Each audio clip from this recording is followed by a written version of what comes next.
Hello, everybody. Hello. Excited Utterance here. Hello. And I'm in my little cage. It's not really a cage. It's my little thought bubble or chat bubble. And it's a very special Hearsay for Days in my usual time slot, not my weirdo time slot of Saturday, 3 p.m. Eastern or 6 a.m. Australian Eastern Standard Time if you're an Aussie. And it is, though, a very special edition, Hearsay for Days, Crumbley's edition. Yes, it is a special Crumbley's only edition, and I have lots of new people in chat. Wow, hello, all you new people. And I think you're here because of this special edition. Thank you, everyone who's here. And I have our special guest. And I've had David on so many times, and it's very strange because he's suddenly blown up into this internet celebrity. I've got him down there and I'm looking at him and it's like, David with his new celebrity status. He's shaking his head. But he deserves I was saying no to Salvador, who's touching me inappropriately. They're all just misbehaving backstage down there as usual. And I'm going to change my layout now, and so I'm going to let everyone in. Tragic, you're not new. You're part of the furniture, and you're from my town. Hello, Tragic. Good to see you. Nikki, you're here. So good to have you. Hi. And potentially Skip, potentially tainted. You are. Don't say you're making us depressed. Hello, taint. Stop it. You're the taint. You are the taint. Okay. Let me just fix this. All right. So I'm going to take my little bubble cage away, as I always do. Change. So many different overlays. You should see that. Hey, who did that? You are the taint. Can I unmute myself now? All right. Hello, David. Good to have you. And Bielhammer's here. Bielhammer's not usually here for my Sunday Hearsay for Days. So It's lovely to have you here on a Sunday. Thank you for giving up some of your Sunday. That glorious beard of his is real, and that's not just an AI. You know, if I could imagine myself in a different likeness. I have a little bit of inside information. It's real. It's fake. It's fantastic. Oh, all right. A few people have seen it. She's talking about my chest. Potentially Skips is not potentially going to be depressed today. No, this is a good day. This is the last day of incarceration for Jennifer Crumbley. You think? I don't know. No. Let's hope. We can hope. Let's hope. We can only hope. Maybe something wonderful is going to happen. And Dolly, hello, my co-host. Hi. Love ya. You see my mom? In full Chandler Halderson style. Yes. All right. So for those who don't know, the way this show works is this is not about just going over things that have happened in the trial. This is not about just getting out footage from the trial. This is about getting out all of the things that have happened in social media throughout the week. So get ready, guys, because if you've been just sitting in the same chats, if you've just been sitting in the same comment section, or if you've been letting Mr. Elon Musk or Mr. Zuckerberg or Mr. I don't know who runs YouTube or Google or whatever. Commies. Them. If you've been letting them run your feed, because that's what they do. They see what you like, and the algorithm feeds to you the stuff that you like and the people that you like listening to and hearing from. If you've just been hearing the things that you like to hear, then you would not have been seeing everything else, all the other opinions that are out there. And I'm going to show you today the other things that people are saying. What are you giggling about there, Dave? I just see a post that you are tagged in or commented on with a dumpster floating down a flood on fire. Yep. Shannon Smith. That's amazing. Yeah, exactly. Shannon Smith has been trending all week. Has she? And did you not know that? A bad thing? No, I know she has been. Just wondering if it's a good or a bad thing. Exactly. And that's what we're going to ask today, because Shannon Smith absolutely has been a meme, basically, since the beginning of this. And is that a good thing or a bad thing? Well, yeah, good question. So we're going to have a look at it. And guys, this might make you a little bit mad. I'm gonna say that this stream may make you uncomfortable, but that's a good thing because I think it's a good thing. We need to look outside of our echo chamber, guys, and that is a lot of what. What? It's okay. I'm trying to eat the cupcake. Are you trying to eat? Okay. So Hearsay for Days Crumbley edition. And by the way, the red stuff is wine because we spill a little bit of wine on this show sometimes. So let's get into it. Sure it is. Yeah. It's not blood, it's white. There's a little wine bottle. Okay. All right. So there's me. I have my own bobblehead, by the way. But this is the only bobblehead in this stream. This is not a Murdoch stream. Alrighty, Crumbley edition. Let's get going, everybody. So this all starts right in Wisconsin. Canada. Oh, Wisconsin. No. Michigan? So imagine being Jennifer Crumbley right now. She is in Michigan, USA. Can you point me out on the map? No.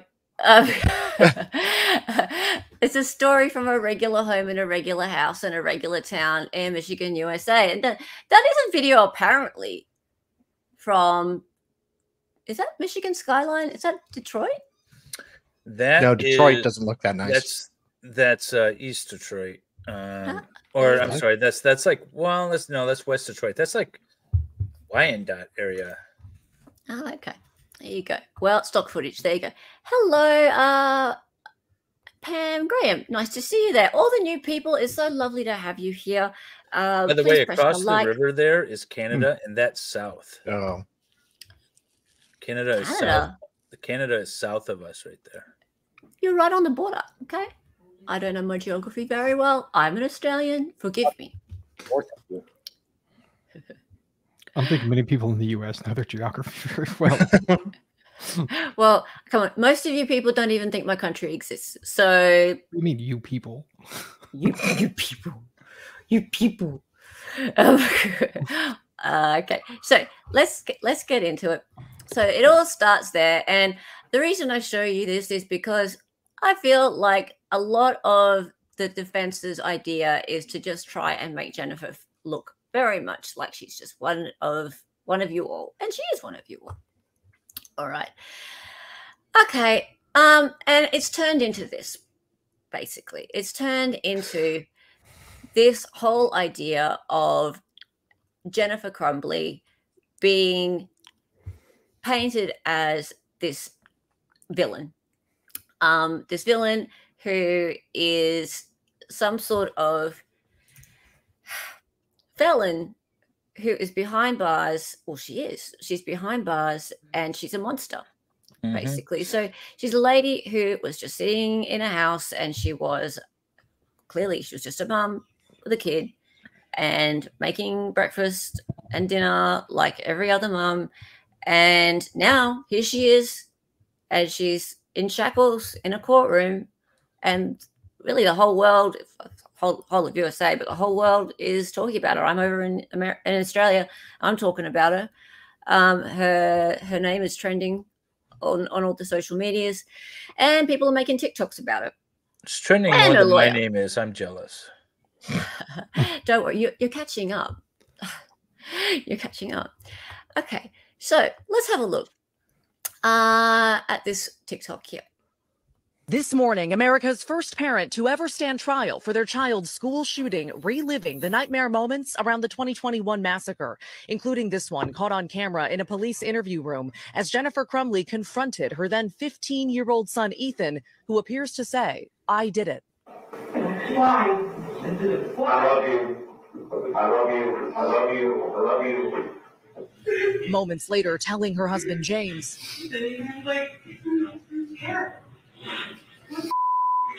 the jury yesterday also shown video of when police told both parents their son had opened fire at Oxford High School hours earlier, killing 4 and wounding 7.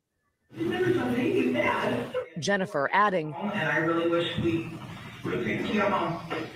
Crumbley referring to a meeting both parents had that morning, hours before the shooting, with guidance counselor Sean Hopkins, who yesterday testified he called the parents to the school after a teacher caught Ethan watching videos of a man shooting people.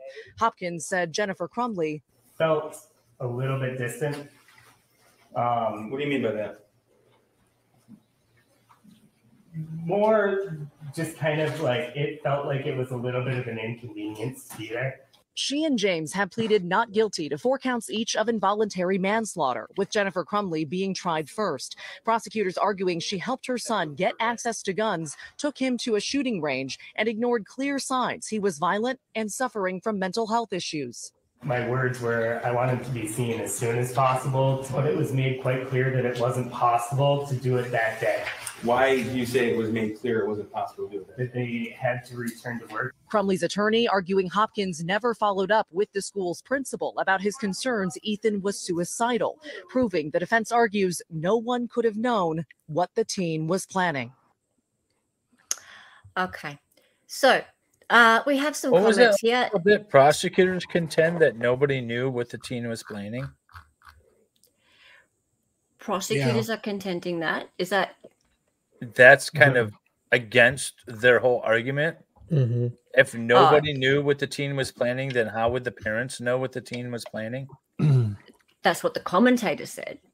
Yeah, the commentator said that the prosecutors are contending this. Yeah, This is the problem with this case is even the prosecutor, though, has said nobody saw this coming.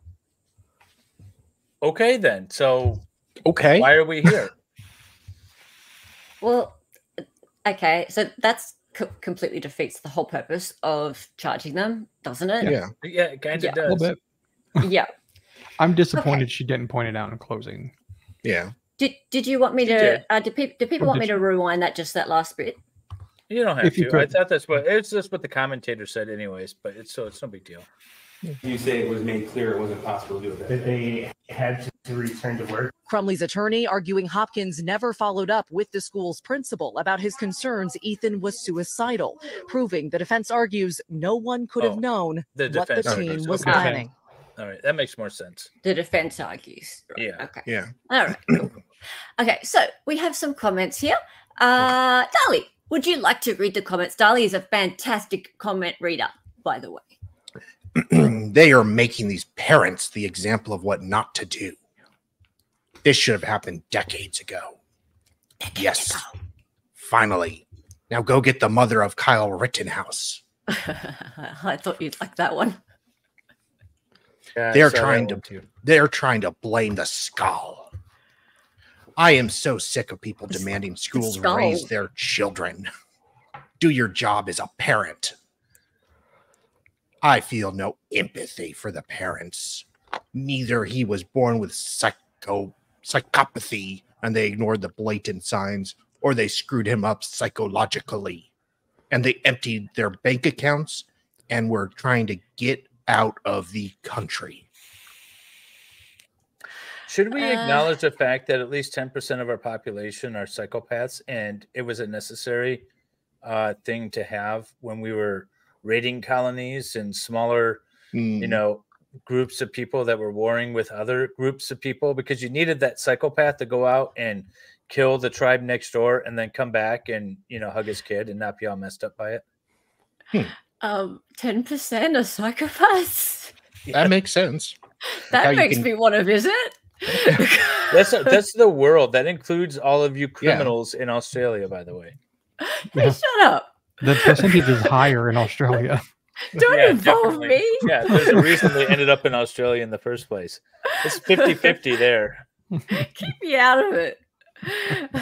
Hey, McKinley. And hey, John, good to have you here. Lovely to see you. And bye, Franz, good to see you. And welcome all the new people. It's so great to have you here. Please press the like and subscribe. And I hope that you join us for more of these streams. They're great fun every week. Okay, keep going. All right, so I'm genuinely curious. Does this mean for every teen person who was a school shooter, we now go back and review what their parents did during this time and see if they were a shit parent and if they can be held liable too? Okay, well, I'm going to show you guys a balance, right? I'm not going to just like throw all the shit at the wall and go, everybody is against Jennifer Crumbley. Everybody is saying that she should be thrown in the slammer forever. There are people who do question whether or not these charges are correct. So there is a few people here that are this has become a very divisive case. It's extremely divisive. In my chats and other chats, even in Ellen Seaworth's chats, they're 50-50, and that's odd. And that is really odd. It's extremely odd. And I said the other day in your chat, because I've been going back and forth and checking, even just like to prepare for this, and it's really unusual to see them so divided over in the LNC chat. Law and crime is. Well, and that's why I put the polls up during the stream, because I wanted to see where everyone was in my chat, and it wasn't one way or the other. It was, I mean, it was leaning more towards not guilty, but still there was a significant amount in my chat that were like, yeah, no, this mom is guilty. Yes, absolutely. All right. Bill Hammer, would you like to read some comments? Bill Hammer, by the way, is an audio pleasurer, and he does amazing work with trials and other things that he cleans up audially, but he also has a beautiful voice. So would you like to read some comments? So many images going through my head with that description of Veilhammer. Oh, you can have as many images as you like. He's an oral pleasurer. He is. And that made it much better. Go on, please, Phil. No, but if this doesn't open some parents' eyes, I don't know what does. You have to admit, this case seems a little different. The lack of remorse is stunning.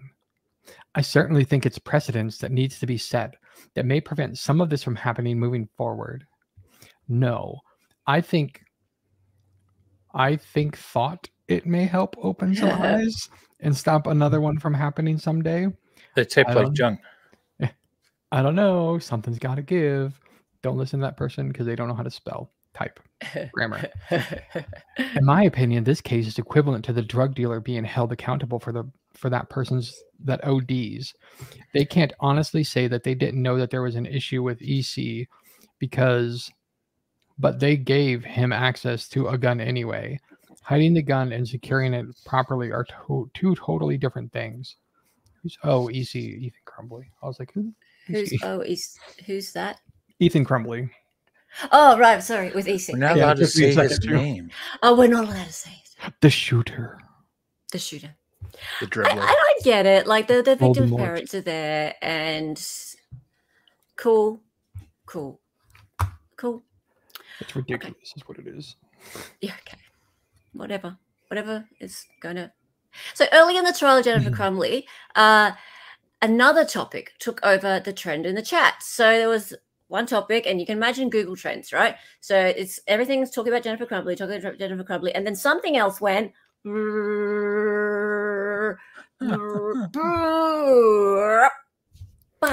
and completely took over, and it was pretty quick.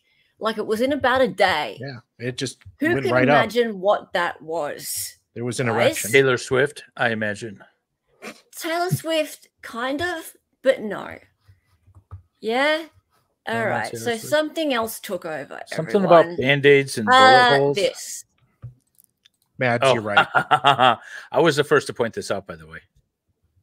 I was like, did she really just do that? I wonder who it was to. We slowed it down and we watched it at 0.75 speed. But she's holding, if you look a few seconds later, she's holding tissue paper in her hand.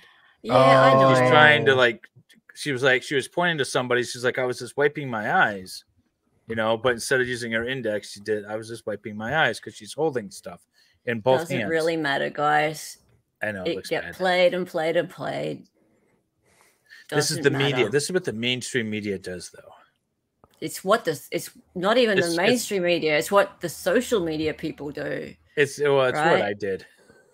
It's what you did. You did. Slowed it down and replayed it. Yeah. Right. Okay. So did you see her attorney flip someone off in court? I feel like that could be really bad for any attorney. Right? Yeah, so that's on TikTok. That went stupidly viral. But it's On not even what? true. I made a joke out of it because it was obvious she wasn't doing it, but it looked like it. Yeah. Doesn't matter whether she meant it or not. Right? Bad move. Bad move. And it wasn't the only one. If that was the only bad move, maybe it would have got forgotten. Right?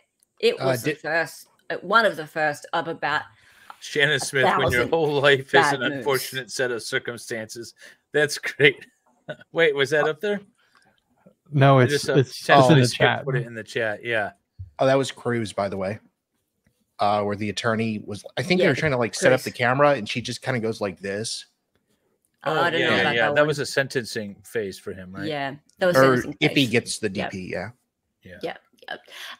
McKinley says, do you all think it helps the defense more or the defense prosecution more that no one can say Ethan's name? I could see it both ways. I see it as a jury treating it as silly. Yep. It's the jury's just going to say, this is silly little rules. And depending on how the jury interprets that being a silly little rule, it might impact one way or the other. With regard to, strike that. You can't ask about that, but we all know what you're asking about. Oh, that's another silly little rule. And so it could definitely have an impact, but I don't know at the end of the day if it's going to. It's silly. Yeah. Okay. Right. Sure. Okay. So, Dali, do you want to read these ones? They are making these parents the example of what not to do. She represented Larry NASCAR. She's got. She is going to lose so many clients. The judge don't like this lady. Would that be a licensing violation to behave that way in court? Licensing violation? No. One of the lawyers in the Parkland penalty phase did this too. Unhinged. At least they got that right. I saw this. I assumed she was asking if her eye makeup was running. There you go. Yeah, she should be reprimanded for her behavior. The bar needs to be called. I need one. She probably has so many grievances. Yeah. Oh, I don't envy her. She's got to. So when you get grieved, right? The grievance department could say this isn't a grievance. So like you're not a client of hers or whatever. So or whatever and throw it out. But some of them might get through and they'll say, hey, you need to file a response to these.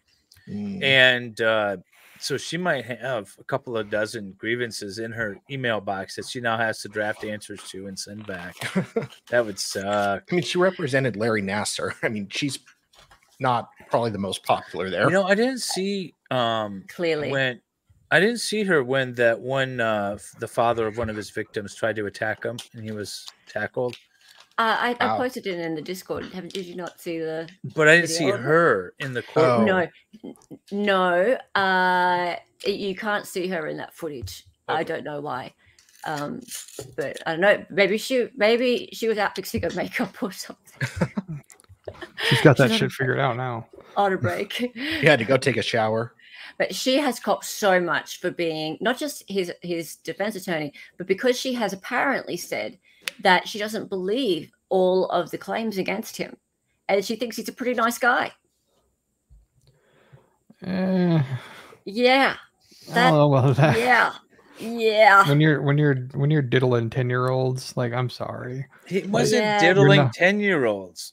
No, he was. No, there was. No, he was. Not with the P. No, yeah. Well, he was doing it with his fingers. It's still a 10-year-old. No, there was. David. Yeah, but there diddling was a makes friend it of the sound family. like it was with the P. No, there was a friend of the family as well. So, yeah. Yeah, that he was spanking the monkey in front of. Yeah. So it wasn't just the Olympic team. There was a friend of the family as well. Well, I would never put it past the state ever to exaggerate on facts and circumstances because they always say exactly how it is. Well, no, it wasn't the state. It was like it was actually one of the victims said that. Yeah. So anyway, that's a whole other thing. That's a whole other thing. I might have watched the whole thing, the whole sentencing. Victim impact thing. Yeah, I didn't watch any of it. Yeah, I'm it just, wasn't. I'm fun just to going watch. off of my general perception of the state to always Yeah. get it right. I And agree. Of course, And Oh, I yeah. see where you're because they coming from. are the great and powerful, they are always right. So whatever they said is correct. No, and All right. I agree with you 100%. The state is never right, always right. Yeah, I agree with all that. I unfortunately did sit through the 3 days of victim statements on that one, and it was pretty rough. It was rough, yeah. It was pretty rough. Okay, so this Jennifer Crumbley's defense strategy. So do you think the strategy for Jennifer Crumbley is to make her look like a complete frump, and then her attorney looks like this overwhelmed airhead, and like put together they're just completely disorganized and incapable? Because I've honestly never seen anything like this.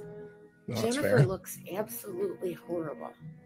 Like she can't afford a decent set of clothes and maybe do her hair. And this defense attorney, she's been an attorney for 16 years. I'm just starting to think that this is the strategy that they're She's like trying Columbo. to play off on the jury. So far, I have not seen any evidence that would warrant the charges that she's got, but we're still just starting the trial. So I personally think the whole thing looks terrible, and I would be very upset if I was Jennifer right now. But we'll have to see how it plays out. Yeah. Do you in think day this 5 or day 6 today? Oh, I have Do you so think many this was thoughts. all a strategy? She's Columbo for sure. No, I don't think it was a strategy, although I think she played into it. First of all, this video. Why would you not put the U in Crumbley so you can get some attention, right? You're hiding it. So obviously you don't want your video being seen. Secondly, the trial didn't take place in Oxford, ma'am. It took place in Pontiac, Michigan. And then just everything else she says is dumb, except for the fact where she doesn't see the evidence. Yeah. Because I don't know that. It's just, it's getting me frustrated. It's getting me frustrated. Yeah, I know. And I knew it was going to, guys. And this is the thing. I said at the beginning, this might make you mad, right? This might raise your blood pressure. I know, and it does. When I go through doing this research throughout the week, and then I come into your chat, and you're saying, "Oh, look, no, that people don't think this. The people who think this aren't right." La la la la. Well, this woman got it right at the end of the day. Just her analysis was wrong. It's like she took the long way around the mountain instead of stepping 10 feet to the left. Yeah, and I'm sitting in chat and going, David, no, that's not what people are saying. And here's the thing, though, right? I don't know whether it makes it sitting on that jury, though. I'm not sure what you know better than me, or your friend in the courtroom knows better than me what the jury's thinking, and that's what matters, right? It's interesting to me, though, to look outside of the people around us, and it's so curious to me how we all are influenced by the words that are spoken in our immediate vicinity, right? And the way that our views are influenced by our commentators like yourself. I give props to you, David, for educating people about this case. You know so much about this, and you have such a good background on not just this particular case, but about the laws relating to the charges. And there might be some merit to this woman's comment. I don't want to say that. It might be her strategy. She obviously Shannon knows herself, right? She's not she's been practicing 5 years longer than me. She's had some trials. She knows her strategies. She knows her strengths. And she knows if she gets flustered when documents aren't in the right order and whatever, she can play off of that and use it to her advantage.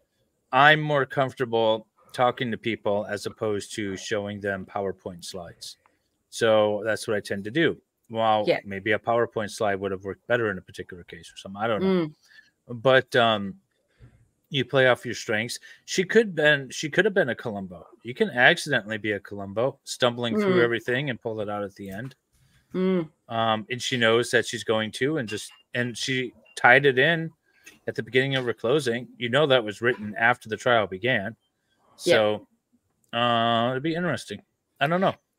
I'm hoping to get an interview with her, actually. That would be fantastic. And also, you know what? A lot of people are saying, and I'm glad some men in the chat are saying this too, a male attorney doing the things she's doing would not get attacked like this.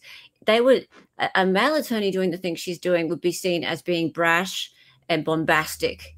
Yeah. And actually the word bombastic was used by Peter Tragos, lawyer, you know, and I'm going to play a little clip of him later actually saying this. And there are men who throw their weight around in the courtroom, who interrupt, and who are just generally big assholes, right? And we saw one on the other side. Pardon? We saw one on the other side. We saw one on the state side. Yeah, sometimes they're on the state side, but yeah, you get them on the defense side as well. In this trial, the male prosecutor was seen as just being a giant asshole. Yeah, I have not seen him become a meme. He needs to, though. He needs to. Exactly. All right. Dali, do you want to read these comments here? Yeah. I catch myself feeling sorry for her while I'm watching the trial. This is absolutely the strategy. Me too, but I haven't seen the whole trial. Have to remember we need all the evidence. Airhead. Wow. Let's take down other women. Oh, well, that's fair. Okay. Hope you can find joy in it. I won't mock her. The word airhead. I hate the word airhead. That's never used for men. Since we were talking just a moment ago about, I feel like Excited's been called an airhead a time or two. I'm gonna have to save that one in my back pocket for the next time. Not specifically. I haven't specifically been called an airhead, but I've seen it used like just generalized towards females, and I can't imagine. Can you guys think of a time men have been referred to as airheads? And there was a movie with Adam Sandler and I mean, Fraser. I believe like if you put it's a female term. In the mid 90s, I believe you could call a guy an airhead. There was there's a movie literally called Airheads, with Adam Sandler and Brendan Fraser. Brendan Fraser and Steve Buscemi. Yeah, there you go. And they were all just like idiots. And then there was a Biodome is what I'm thinking of too. Pauly Shore. Pauly Shore, yes, thank you. So I feel like in the mid 90s you could have gotten away with that. If I'm wrong, let me know. But I feel like that is a female, like it's aimed generally, at females. That word generally, yeah. Usually it's kind of like bimbo. Like bimbo is a female derogatory kind of word. Yeah. And so I don't like it was reserved for blondes though, by Fran says. I agree that too. Yeah, very much a blonde thing.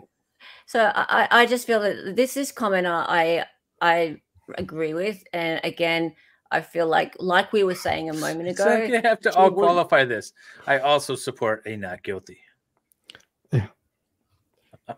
No. Actually, that's not the same commenter, and I will agree. And the reason I have that indented is because it's not the same on commenter. Sorry, I'm gonna say that that's the creator who is saying I do support a not guilty. Oh, okay. So, and I wanted to actually point that out. And also the reason I have it indented was to remind me to say that the creator of this particular TikTok, she was saying, is this their strategy? And I remember how she said in the TikTok that I can't see and how the charges are right, but is this the strategy? And she's only 5 or 6 days into the trial at that point in time. She supports a not guilty. And there's like 5 prosecutors, right? Well, there's 2 prosecutors, and there's the lead detective, and then there's a bunch of other detectives sitting there. And then there's the gray-haired guy that apparently was helping review evidence and came across a potentially privileged set of text messages that communicated about that. So it could be like she's one little attorney fighting against this she's whole definitely team. David. Oh, like David versus Goliath. Against Goliath. Yeah. Yeah. I mean, hey, that Pixie. I don't know if it's being pulled off effectively, but I can see possibly that could be your strategy. Could be. Yeah. I All don't right. And that last comment there? know. She's been in jail for almost 2 years. What is she supposed to do with her hair? I think she's doing the best she can considering the circumstances. Oh, yeah. Although still, Getting to the could, shower. Yeah. All right. And just this last TikTok before we move on to something else. Everett, have you noticed that my hashtag up there has changed from Jennifer Crumbley to Shannon Smith? Yes. By the way. All right. So let's have a look at what this lady's got to say. Okay, so if any of you are following the Jennifer Crumbley trial, you probably know her. She's Shannon Smith. She is her current defense attorney. And a few things about her that I've watched are just unsettling and haven't sat right with me. So I've done a little bit of research on her and have just found out a few interesting things that I didn't know. First of all, I may be like super naive when it comes to this case.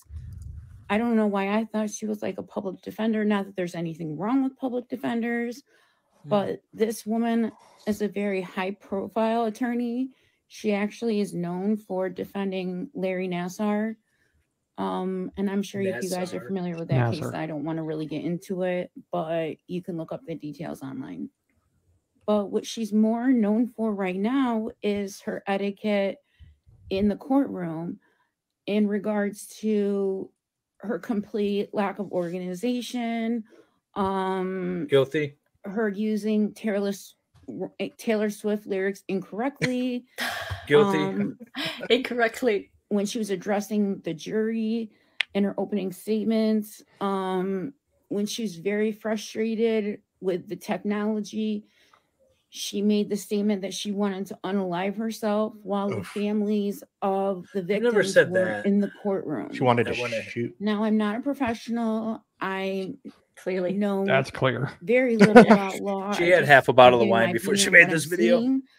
But it's concerning when you see a lawyer who is so angry, not angry, but just like frustrated that she has to be there, frustrated with this huge caseload, knowing the case that she was going to take on and what it was going to have to take to represent a case like this. It was endearing at the end. She spun it into her closet. Was that Jennifer Crumbley literally sold everything that she had to hire her, really, to help her at least not win, but maybe just put on a good defense in terms of this case.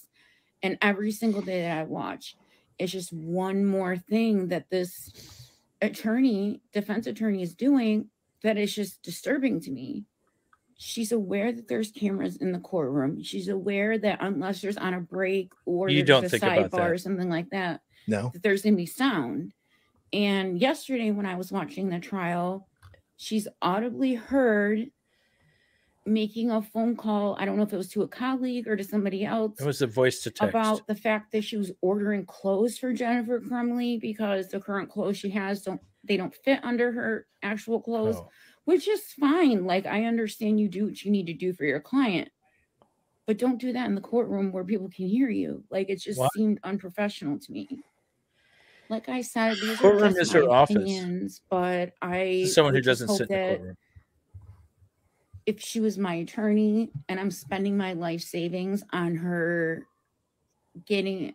trying to acquit me or get me out of a horrible situation, I would just hope that she'd be more prepared.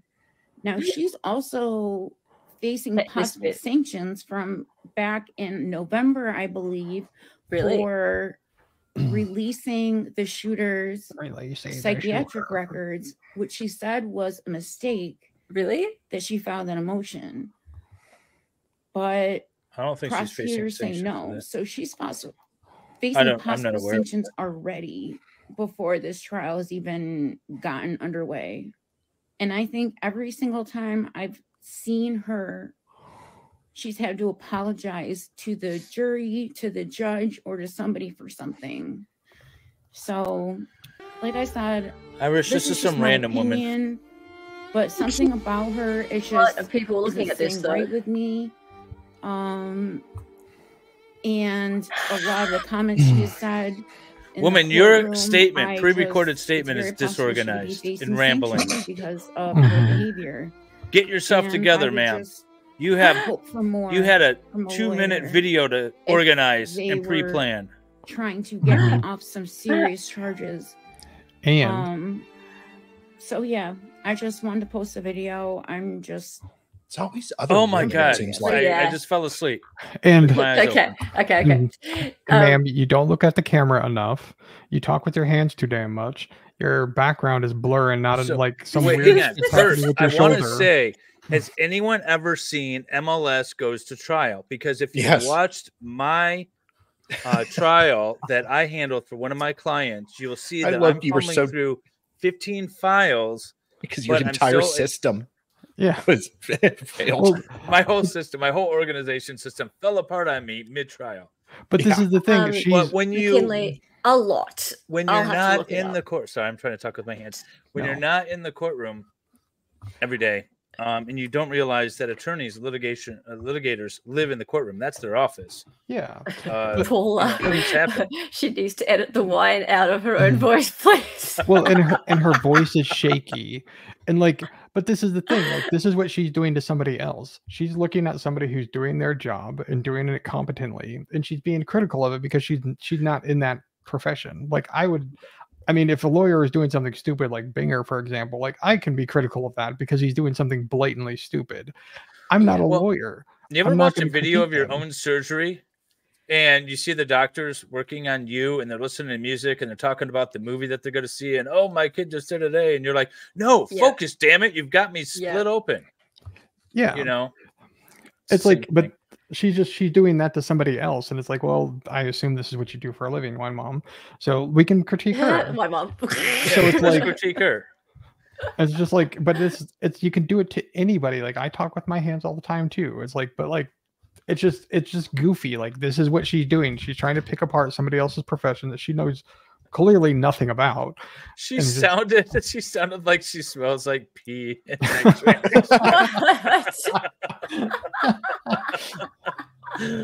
Oh dear. All right. So who wants to do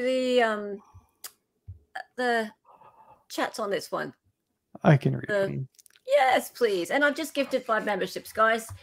So we have Bifrons, we have Aaron Hack, we have Helen Jennison, and Mustang McCracken, and Scott McGinnis. Yay! Congratulations, guys. That's all of my member gifts for the month done. Welcome, everyone. I'm a retired 35-year trial lawyer, and I can confirm that your instincts are sound. It was unreal. I just imagine that person being drunk. I want to know the name of that 35-year-old trial. Yeah, that's retired. Yeah, right. Retired. Yeah. Okay. Well, the last time you practiced a trial, they were using chalkboards, and they were like sketching it out on handheld tablets. Yeah. It wasn't a phone call. It was talk to text, which is weirder. It was talk to text. The judge was comforting her and explaining things to her like, girl, you joking? I'd be so pissed if I were the judge. Unsettling is one word. Incompetent is another. Unprofessional is another. So is literally 1,000 other words. Well, I will say this. I wasn't a fan of I'm sorry, I'm just flustered, judge, because they're throwing stuff at me. It sounded a little whiny. I will say that. Yeah, her approach was a little whiny. Agree. I like how instead of saying she used Taylor Swift lyrics, you said using Taylor Swift lyrics incorrectly, which just made it more savage. 10 out of 10, Swiftie. Swiftie. Wait, she didn't identify what the correct lyrics were. Isn't she didn't. I like a handful of Taylor Swift songs. I call myself a Swiftie because I know it pisses off half the audience. But I don't know the particular song nor the correct lyrics because she said Band-Aids don't fix bullet holes. And I'm wondering, what are the actual correct lyrics? Yeah, like if she's a real Swiftie, then she would have actually corrected it. Yeah, she would have been like more mad about that. All right, Pixie, you're a huge Swiftie. What song is it? So we can look it up. Pixie. Oh, you're a huge Swiftie. Come on. Come out with the goods. Come out with the goods. I mean, I don't think there's a proper way to use Taylor Swift lyrics. is a psyop. Band-Aids don't fix bullet holes is literally the lyric. So how did she misquote it? She's not using it in the right way, David. Get it back Oh, together. you got to get the context. This is such a psyop, guys. They're going to use it to try to get Biden reelected. Oh dear me. Right. Okay. Sorry about that. By the way, please don't unsubscribe and leave. I like shake it off. There are those conspiracy theories out there. I shake it off every day. All right. I don't know how the prosecutor is so patient with her. It drives me insane.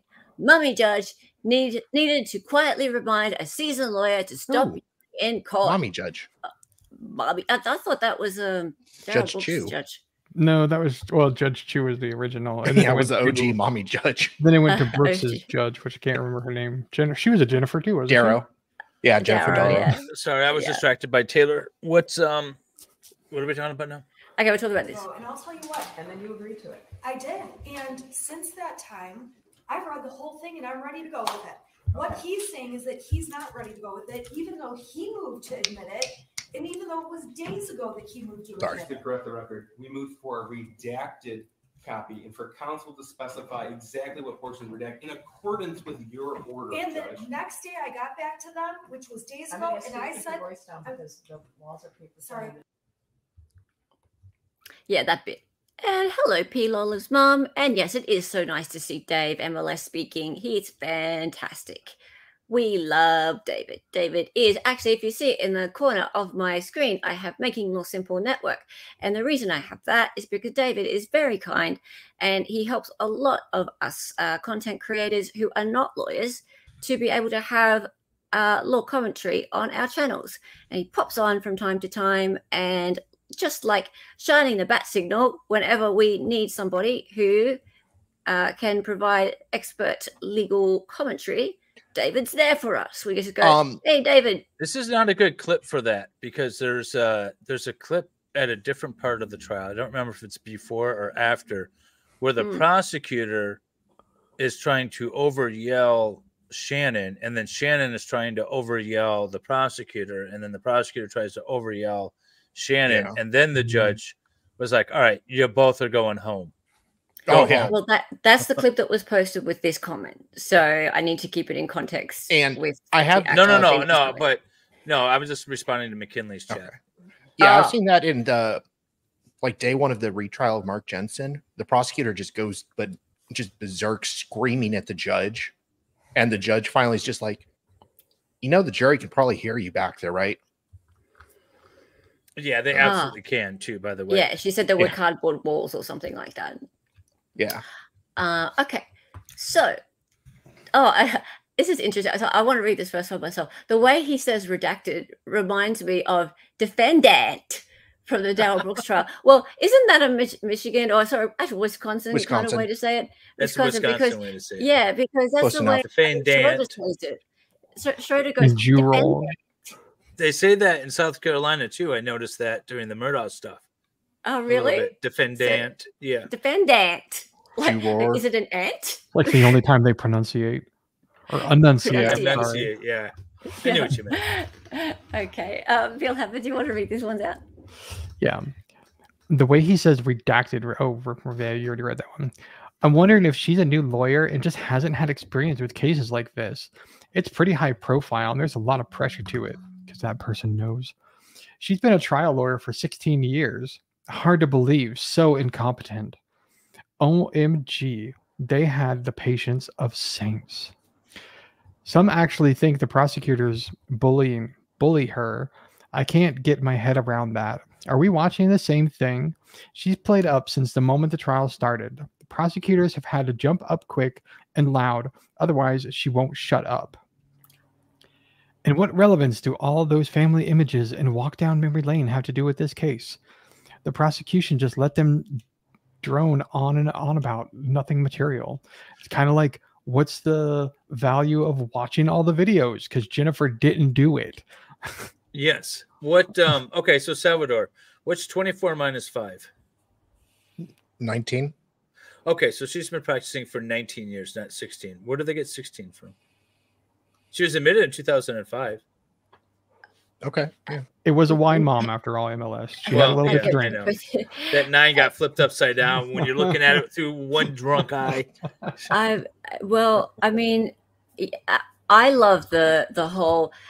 Some think the prosecutors bully her. I can't get my head around that. Are we watching the same thing? She's played up since the moment the trial started, and prosecutors have to jump up quick and loud, otherwise she won't shut up. That's she would bring an objection, and the prosecutor would be like, "Come on, that's not what I said," or she would get really defensive.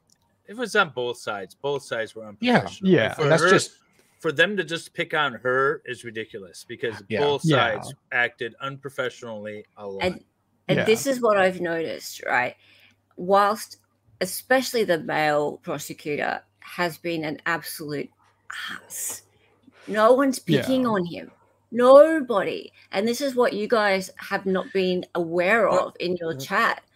The prosecutors aren't being picked on, guys. Why not even Karen, the prosecutor, when she says, "Well, it's my closing, Judge," and the judge says, "Still sustained because that wasn't in evidence. You can't talk about it." Fine, I'll move on. No, it's fine. You don't have to move on. I actually want to talk about this. No, that's what she said. That's what the judge said. Oh, right. So Karen is in her closing talking about something, a piece of evidence that was never admitted. There's an objection. Rightful objection from defense counsel, and Karen says, "Judge, but this is my closing," and the judge says, "Well, that piece of evidence is not admitted, so you're not allowed to talk about it. Objection sustained." She's like, "Fine, I'll move on." Why are we not? Why is that not a thing that's brought up? Hey, Dina, future Mrs. Martin too. Great to have you here. Because they all worship at the feet of the Almighty State David. Look, it's like so everything that the prosecution is doing. It's so girthy in my mouth. That's clip just, that. Somebody will. 52-25. That was amazing. It's like everything the prosecution does that is just objectionable, is so painful to watch, and just as painful as anything Shannon has done is just glossed over. It's not memeable. It's not painful. It's nothing. None of these things. Those things are fine. It's all Shannon. Everything's about Shannon being incompetent. So it's very weird to me. It's extremely strange because the prosecutor lady, and I don't even know her name because she's not become a meme. She has been saying the word "she." I find it really. The prosecutor's name is Karen. How do you not know this? Her actual name is Karen. Her actual name is Karen. She acts like a Karen. I thought you were just calling her that. No, her name is Karen McDonald. Yet the defense is the one with the issue. Okay. Well, I find it really disrespectful the way she refers to the defense attorney as she. So she said this, she said that. Can she not refer to defense counsel? Sister or counsel. Ms. Smith? She could just identify her as sister. My sister. Oh, usually in these cases, in trials, I see both counsels referring to each other as their names or counsel. Yeah. Like I don't see, she said this, she said that. I don't see that generally. Like in this country, we refer to each other as my learned friend. Have you seen any memes regarding Karen? No. Oh, actually, maybe one, but it's not really a meme. I haven't been looking for her. Yeah. I haven't been looking for any memes, but you are, so that's what I was wondering. Yeah, no, maybe one, but it wasn't really a meme. It was just, a little bit of a takedown, but not a meme. Okay, so this is the confidence I want to see more of from defense attorney Shannon Smith. She sounds strong, prepared, and is on a roll with this one. Okay, sweet. Let's see. You were first interviewed? Okay, so the morning after, it says you were interviewed Friday, December 10th, 2021, correct? So the statement that you actually typed out and wrote would have been done on December 11th of 2021. Yeah, you might need to turn this one up, guys. I couldn't get it any higher. Say that in the statement, you gave law enforcement and police as much information as you could remember. in this time when you wrote your statement, this was way closer in time to the shooting than we are today, correct?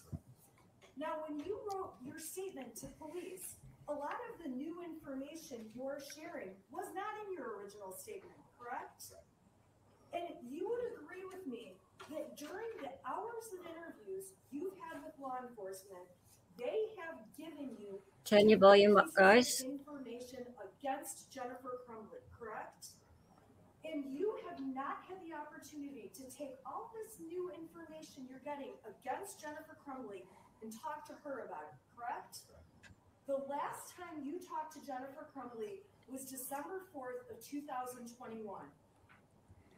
Is that a yes? It's fair to say that police, they have asked you the same questions over and over and over. Is that correct?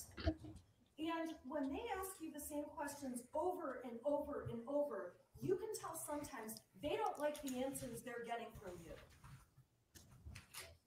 You can tell that. Is that a yes? Yeah. Okay. Okay. I'm sorry that the audio was very low on that one. And I did try. I tried to turn that one up as much as I could. I boosted the hell out of it, but for some reason, whoever recorded that recorded it quite low. That'll be the last one of those, so sorry.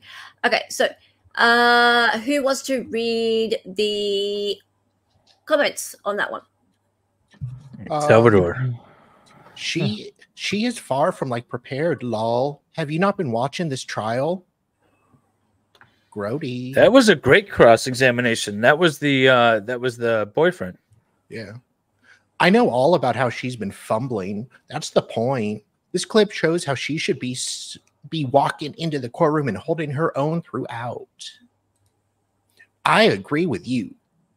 I'm also of the opinion that there are going to be a lot of surprised people at the end of this. That is, if we ever make it to the end of this. Like, totally.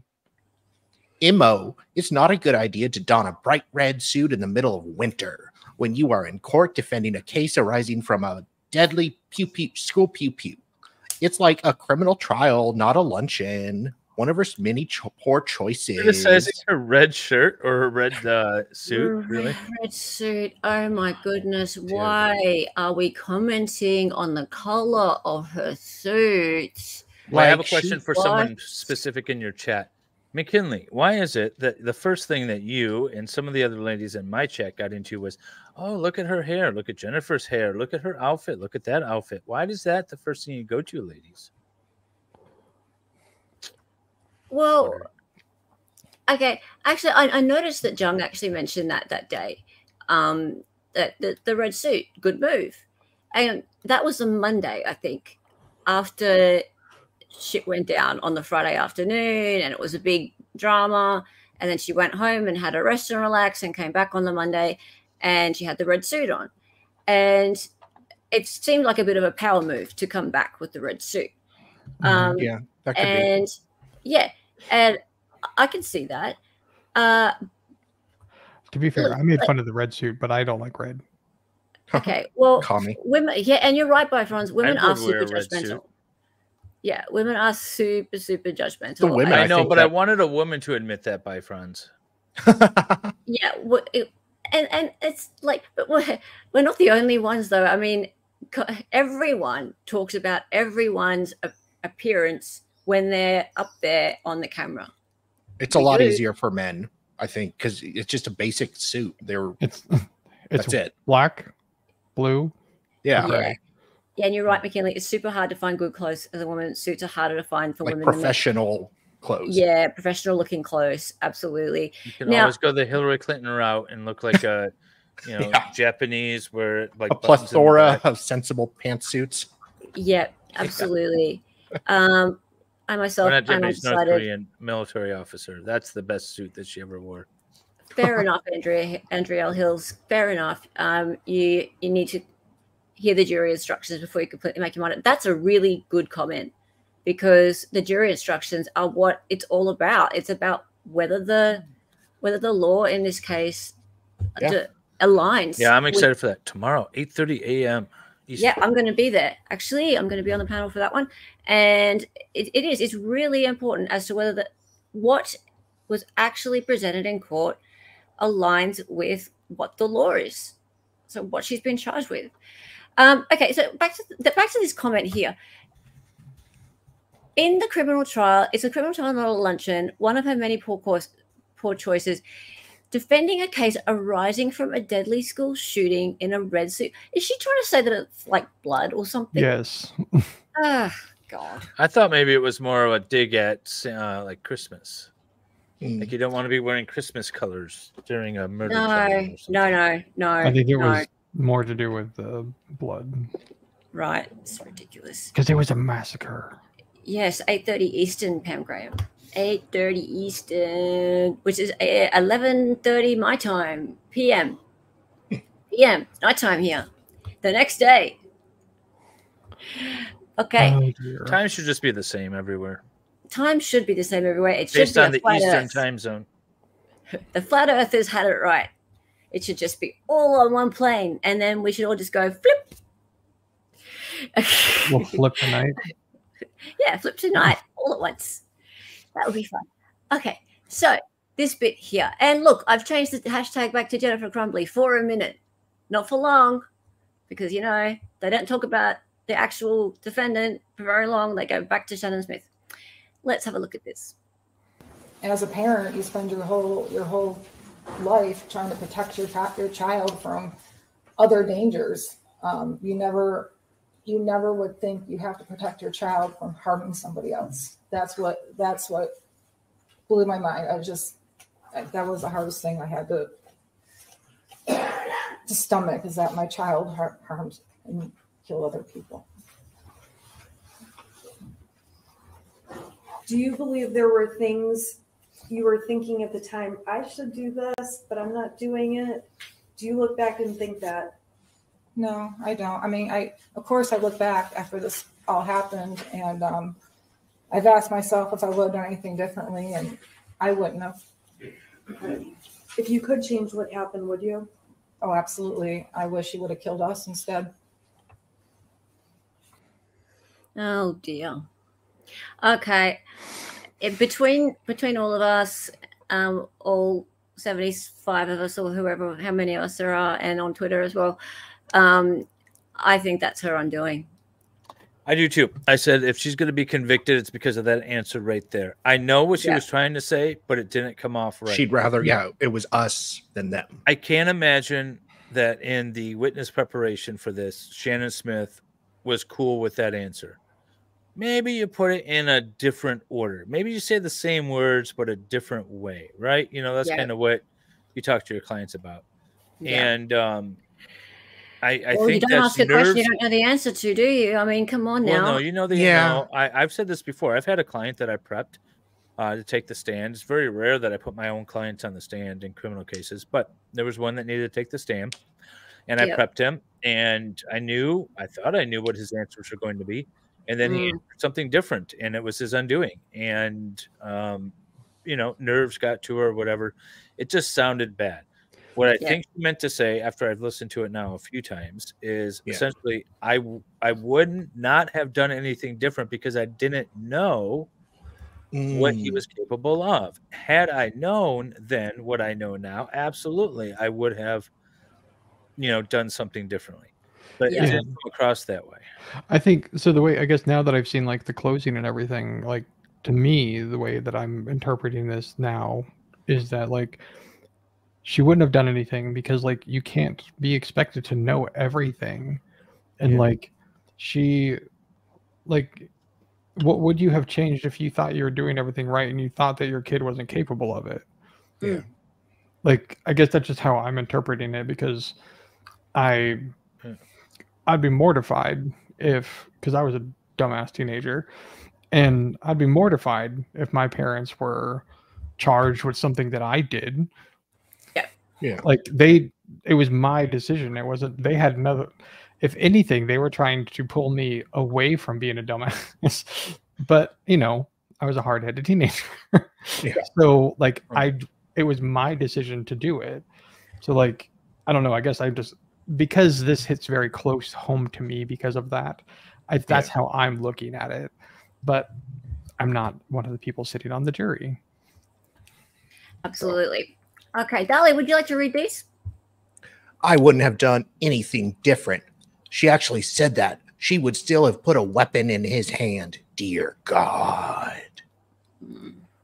She needs making an example of. Parental accountability is lacking in this world. Yeah, why don't we go send them to school so they can have... Never mind. Google what James' ex-girlfriend said about her. This woman is a poss for real. I hope she gets to testify in his trial. She is passive-aggressive. Her lips are turning inwards. This is pure bzzz. Then why run? Look at her This woman is a her poss. I was trying to mugshot. figure out what you were That's reading. just her lips. Like if you look Yeah. at her mugshot, like that's just her mouth. Like it's not that they're Oh, pursed don't inwards or worry. anything. We're getting to the body language stuff in a minute. Oh Jesus! Oh yeah, we are. Oh yeah. We are. Don't you worry. We got it. Dr. It's G-Spot coming. Oh baby. People Dr. are crazy, G-Spot. and that's coming from a mental health professional in the chat. Yeah. Yeah. Everyone subscribe to Salvador Dali Talk. Please, everyone subscribe to Mr. Bielhammer Media. Mr. Bielhammer Media does incredible work. He works so hard for everybody, and we need to get him monetized. So go over and make sure you put the click on his sub button, please. That would be Jung says fantastic. body language with a heart. Jung's body language is, he crossed his legs and pointed his foot at her. That means he's into her. It's all like high school body language bullshit. It works. Just a couple more comments on this one here. And so, Wilhelm, would you like to have a look at these ones, please? Yes. I wish he wouldn't have unalived us instead. Jeez, there are way better alternatives than that. Like, I wish he didn't unalive at all and took up graphic arts instead. Years to think about this, and that's what you came up with, victimizing yourself? She wouldn't change anything. How about getting your son help, therapy, not giving your 15-year-old a pew-pew for Xmas, or at the very least, wish that you would have taken him home from school that day of the pew-pewing instead of leaving him there with violent thoughts that inevitably led to a mass pew-pewing. I can't believe that she said that she would change nothing. I can't believe her lawyer would allow or coach her to say that either. Dumb move. Yeah. I cannot roll my eyes hard enough at Jung's comment. Please try. I'd make myself pass out. Okay. All right. Now, we're going to have a little bit of a look at some other commentators. And only briefly. The reason I wanted to look at Mr. Lawyer we know, Mr. Peter Tragos, is because people kept telling me that the chat over there was quite anti-Jennifer. But I also know, having watched quite a few of Peter's commentary videos, and he doesn't stream trials. He watches them and he then does sort of commentary wrap-ups. And having watched him, he tends to be pretty even-handed. I quite enjoy often his videos. So I don't hang out in his chats. I just watch him. So Jung, that's exactly what I said. Oh, sorry, I was commenting on Jung. That's exactly what I said on Potentially Criminal stream. I said the closing arguments for the defense was coming very close to jury nullification arguments, but no one objected. Yeah. Half Irish. I really like his video, but his chat is becoming nauseating. Okay. Actually, I think I might have seen you. No, it wasn't you. It was Money G in his chat.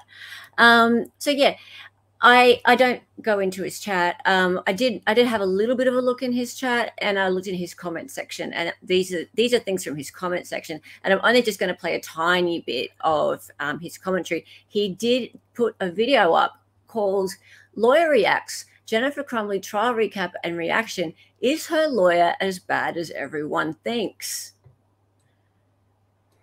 That's a good title, right? Okay, let's look.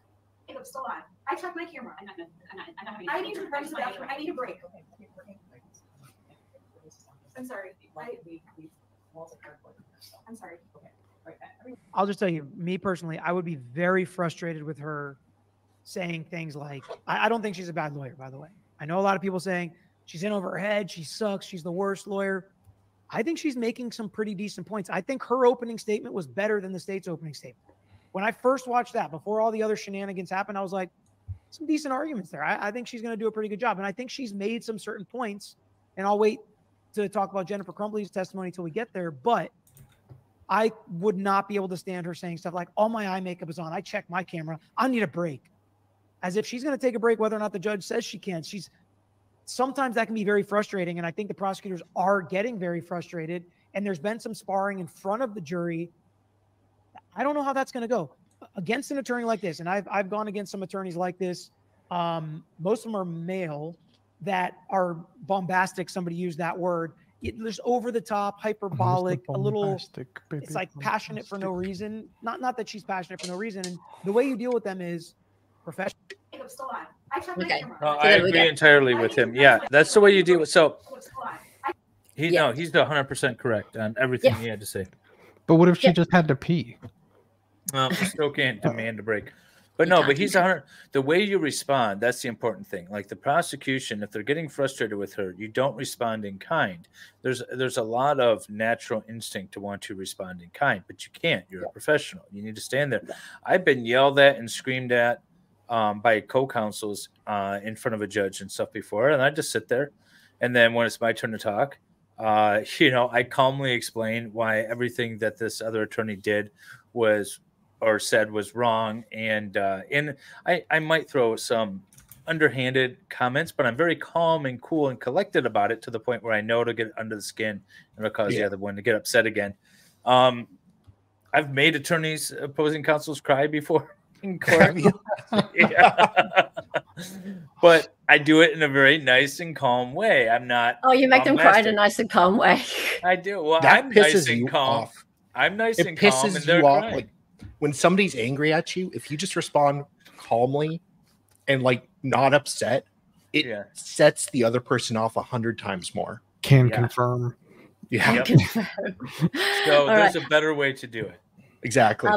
I just wanted to bring up Hospice Jess's question. What is jury nullification? Can you please explain? So jury nullification is so going back like 500 years. Oh God, Schroeder. The jury. Hey, I'm not offering this. And I might just use this opportunity to be back in 2 seconds. Shut up, Sal. Okay, so going back like to the 1700s or something, or even before that, the idea behind the jury deliberation process being secretive and barred from any sort of intrusion has been a thing in both British legal system and the American legal system, of which we derive ours from the British system, which means that whatever the jury decided, the way they decided it, it's sacred. You don't explore that at all. You don't question it or anything like that. And the jury can make up their mind however they want, so long as there's not outside influence, like such as murder or things like that. What that means then is that a jury can look at a case, look at the facts, and say the facts line up with the law, so technically this person should be guilty, but I don't like the idea of holding this person guilty, so we're going to acquit. And that's jury nullification. Even if the facts match the law and black and white, the jury could even say to themselves, we believe he's guilty, but we're just not going to find him guilty for this. That's jury nullification. It is unlawful for an attorney to argue that to a jury, and in fact, it'll lead immediately to a mistrial. There's nothing wrong with the jury doing it. The jury is free to do it, but you can't argue it as an attorney. And so when I say that they're coming very close, or her closing arguments were coming very close to jury nullification, it was essentially saying this could be you as a parent going in, going forward. And this could apply to parents all over the place when their kids, get into trouble, parents could be charged. Well, that has no bearing whatsoever on Jennifer's case. It's not arguing the facts or the law on Jennifer's case. It's arguing as a fundamental policy, even if the facts line up with the law in this case, you should still acquit. That's jury nullification. Now, she didn't get there. I believe she was close to it, and no one objected, so it is what it is. But that's essentially what jury nullification is. If you want to see very much. a really good example of it, go watch the Daryl Brooks closing. Yeah. Well, yeah. His is probably all sorts of jury nullification, wasn't it? I can't remember exactly. Yeah, I think they he had told the judge he was Smith. going to ask for jury nullification. Yeah. Well, I'm not advocating that if you're on a jury that you do it, because that would be unlawful as well. I'm just explaining what jury nullification is. Or you can wear your shirt to jury duty. Ask me about jury nullification into court. Yeah, I don't think you'll make it very far at all. Okay. Well, you know what? You're going to make it straight up to the chief judge's chambers, where he will quickly find you in contempt. Really? Also, oh yeah. John Osprey says she flirted hard with a golden rule violation. Can you just explain that for a moment, please, David, before we move on? I don't know what a golden rule violation is. It's be nice to others as you are, act towards others as you want others to act towards you. Is that the golden rule? I've heard of it. I think it was in the. It sounds familiar to me too. Right. We'll golden rule argument is an argument made by a lawyer during a jury trial to ask the jurors to put themselves in the place of the victim or the injured person. Oh, this one. Okay, we're actually going to come to this shortly. Yeah, we're going to come to this shortly. We'll come back to that actually. But right. So we'll do these comments so we can come back to that one. Yep. Veal Hammer, would you like to do these comments, please? Yeah. Can an attorney say I need a break? I'm sorry, but you're paid to be a professional. I just imagine these are all women in his chat. Well, they do like him. Yeah. I agree with you, Peter, 100%. I have to admit, I don't care for Jennifer's attorney. But when she was on the stand, I felt for her because she seemed like a lot of moms just trying to make it day to day. We'll see tomorrow when she's crossed if I still feel that way. Thanks for covering this trial. Ooh. I live 9 minutes from Oxford High School. Victims were driven past my home in ambulances that awful day. It is very, very difficult to sit through this defense, quote unquote, lawyer teenage brat. All of us in this area and likely across the state, Midwest, it's funny that Michigan thinks it's Midwest, country beyond are tired, grieving, and sickened by so many layers of this disaster. This lawyer is not mentally big enough for this case. Her testimony went well overall. However, her first statement about the bedroom mess, I just shut the door because I didn't want to deal with it, set my entire impression of her thought throughout her story. I thought the same thing, by the way, when she said, well, his bedroom was a mess, so I just shut the door. I didn't have to deal with it. I was like, oh, lazy mom 101 right there. That's what a lot of people are going to see. Yep. Is that the last one? Oh, is that it? Okay, sweet. Sorry. Okay. Whoa. Let's have fun, guys. I'll be back. Hey. Yeah, he had to leave when it gets to the body language part. Okay, now I'm not playing it because no way is he going to let me off, right? Because he doesn't like me. He does not like me. So I'm pretty sure that lawyer, would not strike me for showing a little bit of his video, but also pretty sure that Dr. G would see this if he saw it come up on his copyright thing and go, to me. So I am not playing his video, but I did just take a little bit of his analysis, and I just put a little quote up there from his video. Yes, he did post a video. Jennifer Crumbley's testimony, behavior, and body language. If anyone doesn't know who Mr. Dr. G is, he has a channel called Dr. G Explains. There's a lot of women that watch Dr. G, by the way, and get all tingly inside and then go to the bedroom for their husbands. Just saying. Do they? Okay. Yeah. Okay, Dr. G has an entertainment channel. It is an entertainment channel. He says that this is for entertainment purposes. It's based off basically, the behavior panel. And he's apparently a clinical psychologist or something like that.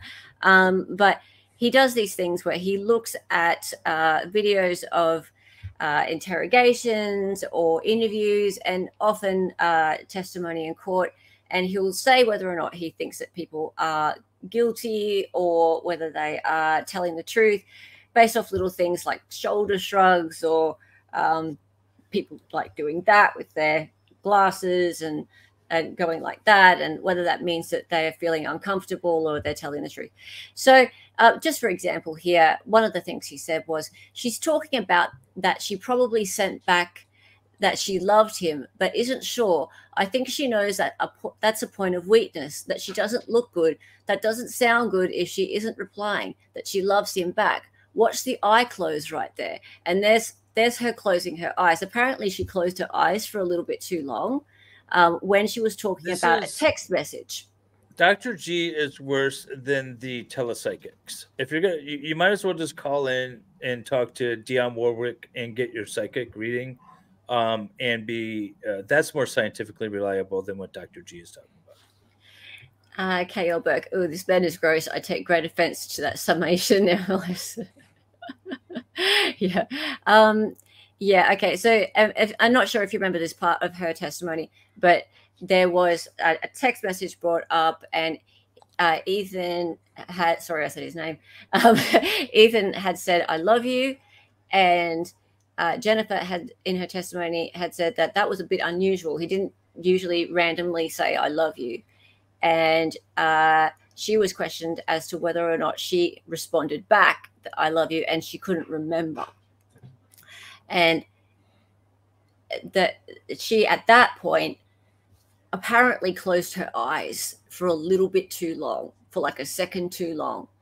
And she didn't want people, apparently, to see her reaction. So she closed her eyes for a second too long. And that's the screen capture of her closing her eyes for a second too long. And that was telling, apparently. Right. So this is all in his video, and I'm not encouraging you to go and watch the video, guys. You might get annoyed if you go watch the video. Right. So this is from his comments section, and I'm more interested in the comments section, guys. This is what this show is all about, looking at the comments section, not so much the actual content people put out, but how people react. Dali.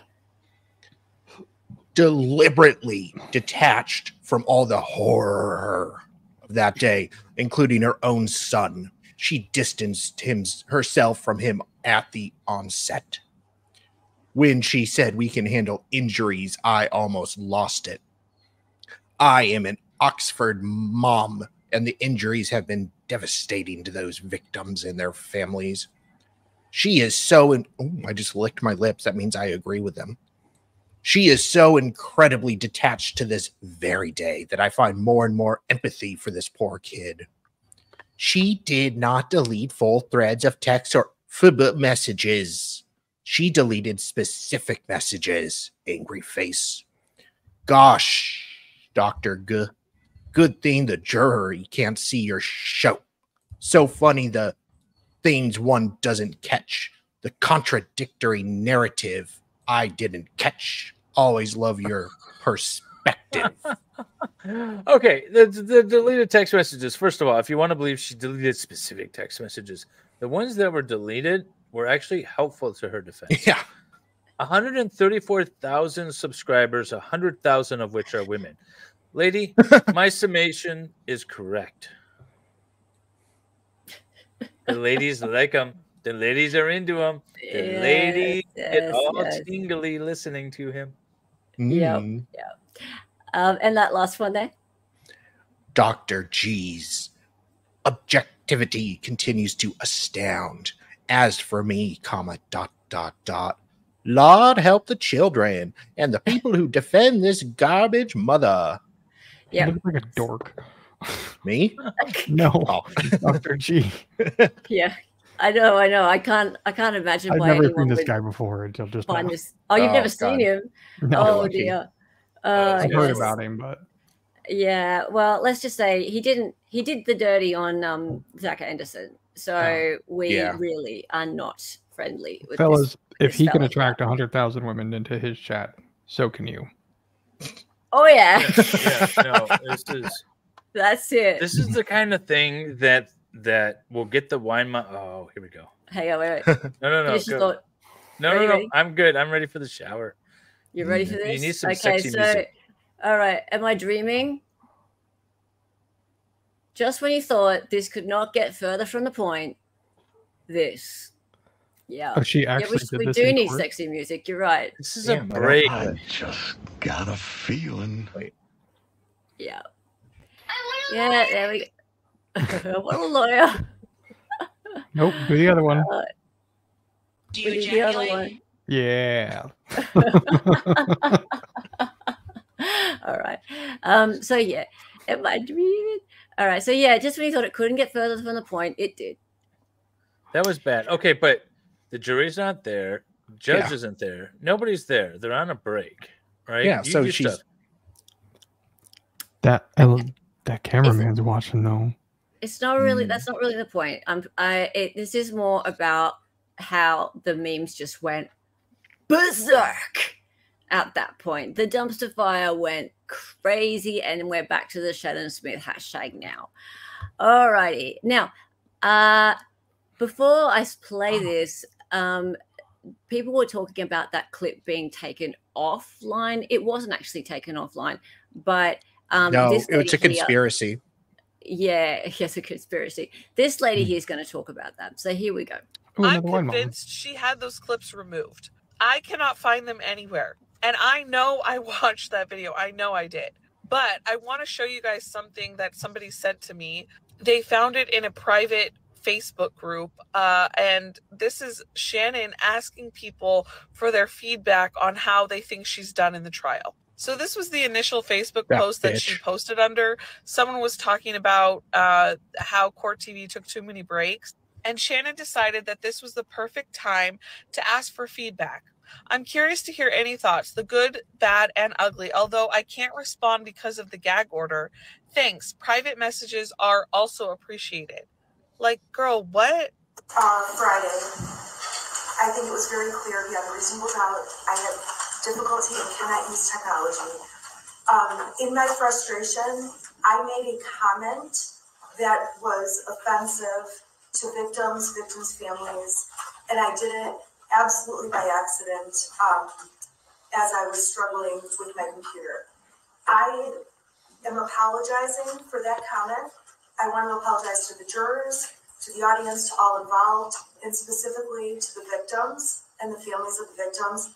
I truly did not mean to say the comment I made. I believe that. Thank you. So I assume that the feedback that she got from people on Facebook was that, maybe you should apologize for your behavior in court. And in the event that you didn't know this, Shannon Smith represented Larry Nassar. She even went as far as to say that there's a huge part of her that doesn't even believe every one of those girls was a victim by him. She said that he's a really great guy. Honestly, you guys, I have nothing nice to say about her. But to circle back, I'm almost positive she had her essential oil bath clips erased from the internet. Well, they're not. They're not. The video of Hillary Clinton on the 9/11 anniversary before the election of her fainting and stumbling into the van wasn't able to be erased from the internet. I don't think something like this is going to be erased. Yeah, I don't think she has that kind of power. Yeah. Nor why would she? Yeah, essential oil bath. What? What is she, a chinchilla? It's called. No, she took something and like dabbed it on her neck. It's called a and wipe. it looked like it was like foundation or something, or and then put her jacket on and put her hair up in a bun. And whatever she was doing under her arms, maybe she was putting deodorant on or something. I mean, who knows? I think that was the idea. Like, I think she just wanted to smell nice. What's this, DMAT? You sure this is Shannon asking for feedback? She's not my type. If I needed an attorney, I sure hope she understands the jury and read them well before some of her antics. Yeah, look, here's the thing. Do we know that it's her? That it's asking for feedback. Apparently, yes, that was her from her Facebook account. And it checks that out. could be McKinley. Yeah. I thought it was a wet wipe or something that somebody said. Oh, somebody said that in there. I thought it was Yeah, a it was wet a wet wipe. wipe or whatever. I don't know, whatever Yeah. it was. I Who don't care. cares? No big deal. Like, really, You can who ask cares? her. Yeah. Nobody would have Yeah. thought anything about any of her antics if it wasn't televised. Yeah. Anyone Well, sitting in that's that true. courtroom would have just been like, okay, she's just like, whatever. That's Thing is true. over. Nobody would have cared if Maybe it was literally any other pheromones. thing. Pheromones to attract and make the jury want her. Yeah, but they're That's mostly exactly women. Pheromones to marriage jacket. Then Well, cologne. you never know. It could be a panel of flexes.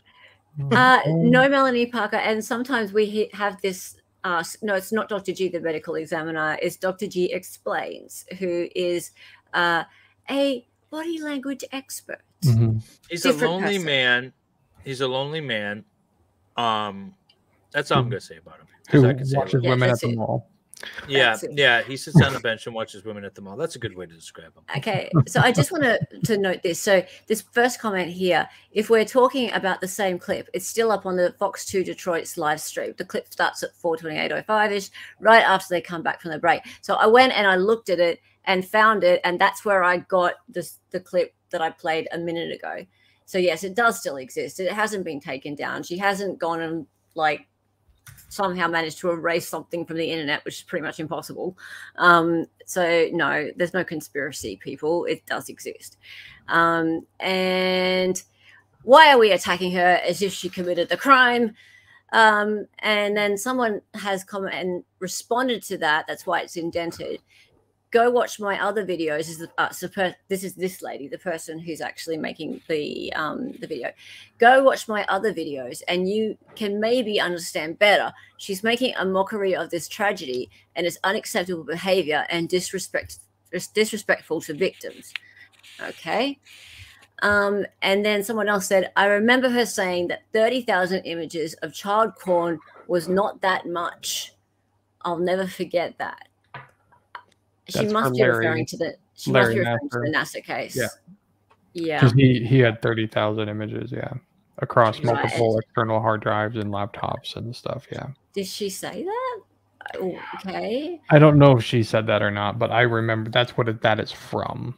That would be obviously that must be where it's from. Everyone keeps saying that she said that he was a nice guy. Where is this quote?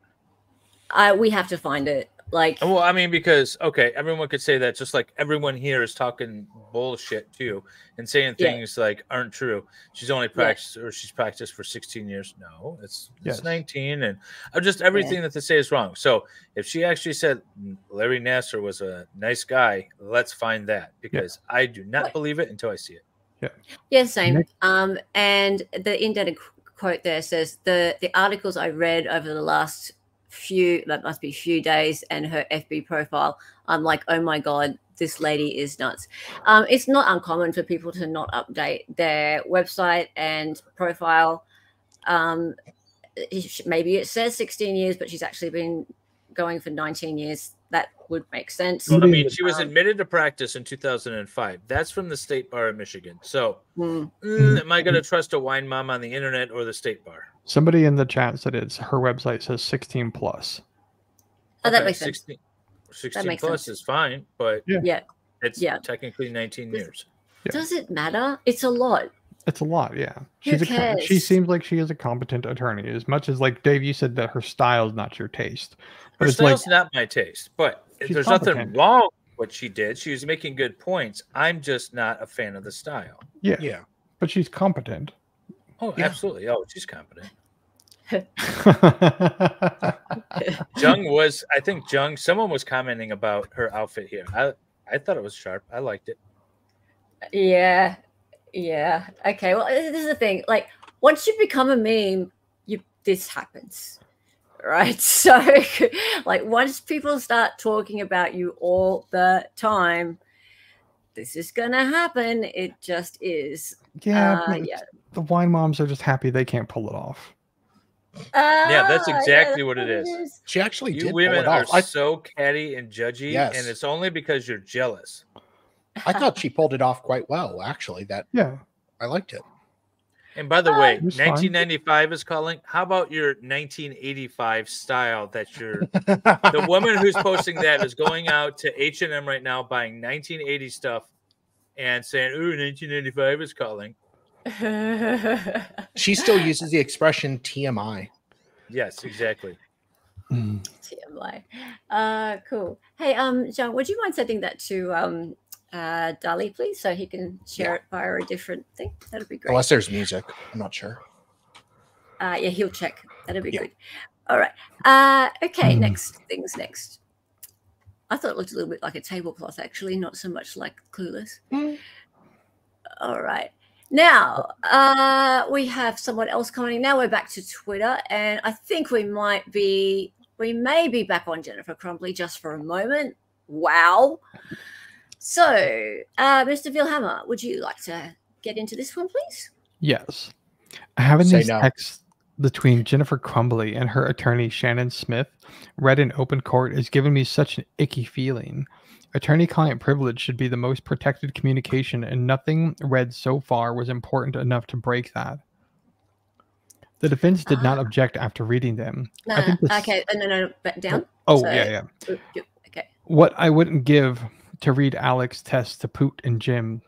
Okay, fair. That would be gold. I need this explained. I missed this part. So, David, could you help me with this? What happened? Yes. All right. So, Jennifer and James were being indicted on December 3rd. Everyone in the media knew that they were being indicted. There was communications between Ms. Smith, James' attorney, and the prosecutor's office and the police saying, "Hey, don't go out and arrest them. Let us know when you indict them. We will walk them in on a warrant on Saturday," which is professional courtesy, but it's not the law. They don't have to honor that, but they should, and they're assholes for not. In spite of that, the prosecutors went out and did a big media blitz and say, like, they're on the lam. We're looking for them. So they ended up getting picked up at an art studio in Detroit. And how many resources? Friends of theirs. Yeah. And then there was like 9 or 10 out there when they were filming, like as this is going on. How many resources did the state spend to arrest them like this, too? Oh, I know, so many ridiculous amounts. But so the argument was that they were sleeping. Jennifer said she took 4 Xanax and promptly fell asleep. Set an alarm for 6 a.m. They were going to meet her attorney at the Novi District Court to turn herself in, and the state wanted access to text messages that apparently showed communications on or around that time, seeming to indicate that Jennifer wasn't sleeping.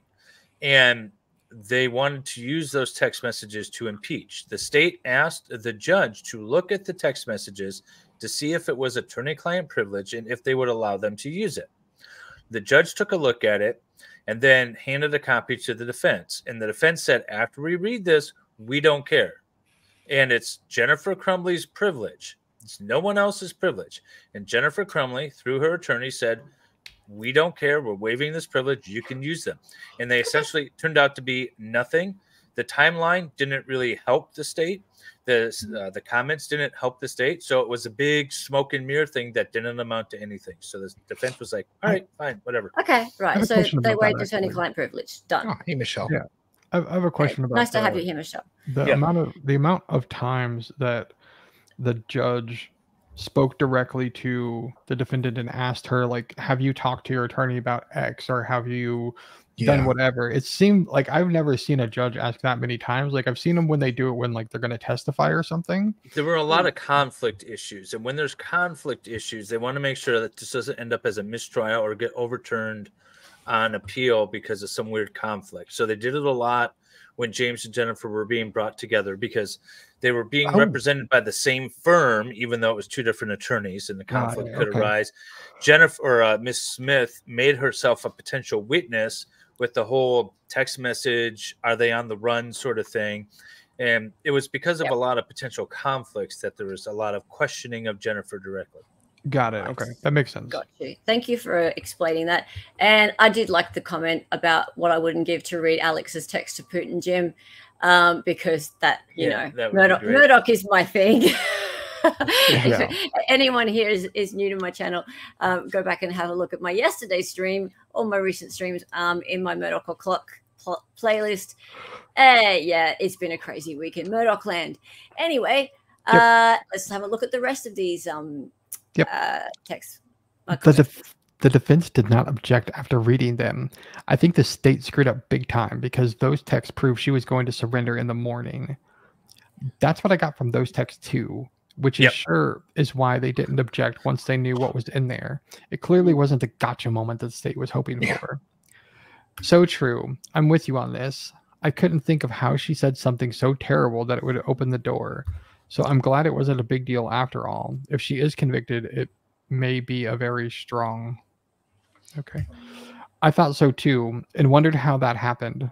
This attorney was her attorney from the shooting onward, I think. Agreed. I think it showed pettiness by the state and may have turned off jurors. They can show text between me and my lawyer. That's an interesting way to look at it. I think it showed pettiness by the state. May have turned off jurors. Yeah, because the jury was sitting there thinking... Good. Yeah. Now, the jury wasn't there to hear all the argument about it, but the fact that they're bringing in text But they did bring them in? Yeah, they did show them to the jury? Yeah. 5 of them or 6 of them or so. There wasn't that many. Yeah, there's a handful of them. I don't think the jury's going to be smart enough to pick that distinction. Well, they didn't hear the arguments. So maybe they heard some of the arguments, but it was kind of cloaked in secrecy. And then the jury was sort of let out, or they were let out. And then they had like the big open argument. Okay, we're talking about attorney-client communication here. But wasn't privilege mentioned some other time during the trial when the jury was in there? They had a lot of... I thought there was a few instances where privilege was mentioned. I don't know. Maybe. A lot of the arguments were... Speaking of objections, yeah. But even if not, though, like if I'm a juror sitting there, I'm like, well, if I need an attorney for some reason, I would expect that to be privileged. And if they're reading it in open court, that would be the exact thing that I would be thinking. I just never thought of that. But okay, so now we're back to the Shannon Smith hashtag, and we're looking at the closing. And guys, look, I know, David, I know you said that she killed the closing, and I know a lot of people were like, yeah, okay, that she made a few bad references in the closing, but generally she smashed it. Yeah, it's the type of closing that I would have given. Obviously, I'm not her, so it wasn't word for word, but it's the style of closing I would have given. Now, I stepped away for a second, but Defense Diaries brought up that you aren't able to like argue. We're going to look at that in the next. Okay. Sorry. Okay. Yeah. We'll talk about knock it off. Yeah. Let this flow naturally. What's your question? Spoilers. I thought we missed it. So we haven't. Let's no, because you stepped away. That's fine. All right, so we'll just watch this first. It's a really brief kind of recap of what happened in the closing argument, and then we'll go forth and break it down a little bit. Okay. During this trial, I will openly admit that I'm a lawyer who messes up. I get thrown off when I'm surprised by something. I feel like I get overwhelmed when information is coming at me quickly. I say I'm sorry a lot. Evidently, there's a TikTok channel of me saying I'm sorry through this whole trial. And all I'm saying is that I'm human. I am a human being, and so is Mrs. Crumbley. And that's what this case is about. She's not a perfect person or a perfect parent. I'm certainly not a perfect person or a perfect parent, and I'm certainly, beyond a reasonable doubt, bad with technology, which is why you're not going to see me touch that laptop. So during this trial, I have stood before you and shown you all my flaws, and I embrace them, and they are a part of what makes me human. And so has Jennifer Crumbley. She got on the stand and talked about every nook and cranny of her life, things no one else in the world knew, in her family, among her friends, where she had to show you that she has made immoral decisions to have an affair, that she has made decisions you might not make to have another person involved in the affair, and show you what happened in her messy life. And I say that with all kindness because I'm a mess too. I saw a meme about a week ago that said, I'm trying to be a mom, trying to get exercise, stay hydrated, get enough sleep, text everyone back, and not lose my shit. And I've got to be honest, as a mom, a working mom, on most days, I'm lucky if I'm fit for human contact. I'm lucky if I've taken a true shower and didn't just grab a handful of wipes and scrub off the best I can on my way running out the door, putting on my makeup. Oh, as she I drive to answered work that. in my car, because my life is not perfect and no one's is. And during this trial, you may have concluded that you don't like me, that you hate me. That's fine. Good. I am just asking that your opinions about me as a person. Good. And if you're one of the people who plans to make a TikTok about me. Salvador's over here listening like slower. No, I'm just. These are good arguments. Based on the evidence about her and her family. In my opinion. Her or don't like her or agree with things she's done, that's okay too. You don't have to like her. Now, when I took on this case pretty early on, I realized I am Jennifer Crumbley, and I could be here accused and sitting in her spot very easily. You could, girl. And if you saw the text messages that my husband and I exchanged throughout this past year and even years before, I know. It would be so easy for me to be in her. You telling me, sister? If you put my text up there and Preach it. every time I told my mom that one of my kids was acting Preach it, girl. depressed or weird, yes, my favorite word is moody these days. It would look like my kids are complete lunatics. Now in my house, we don't have guns. Babu, could you get your asshole off my keyboard, please? Children.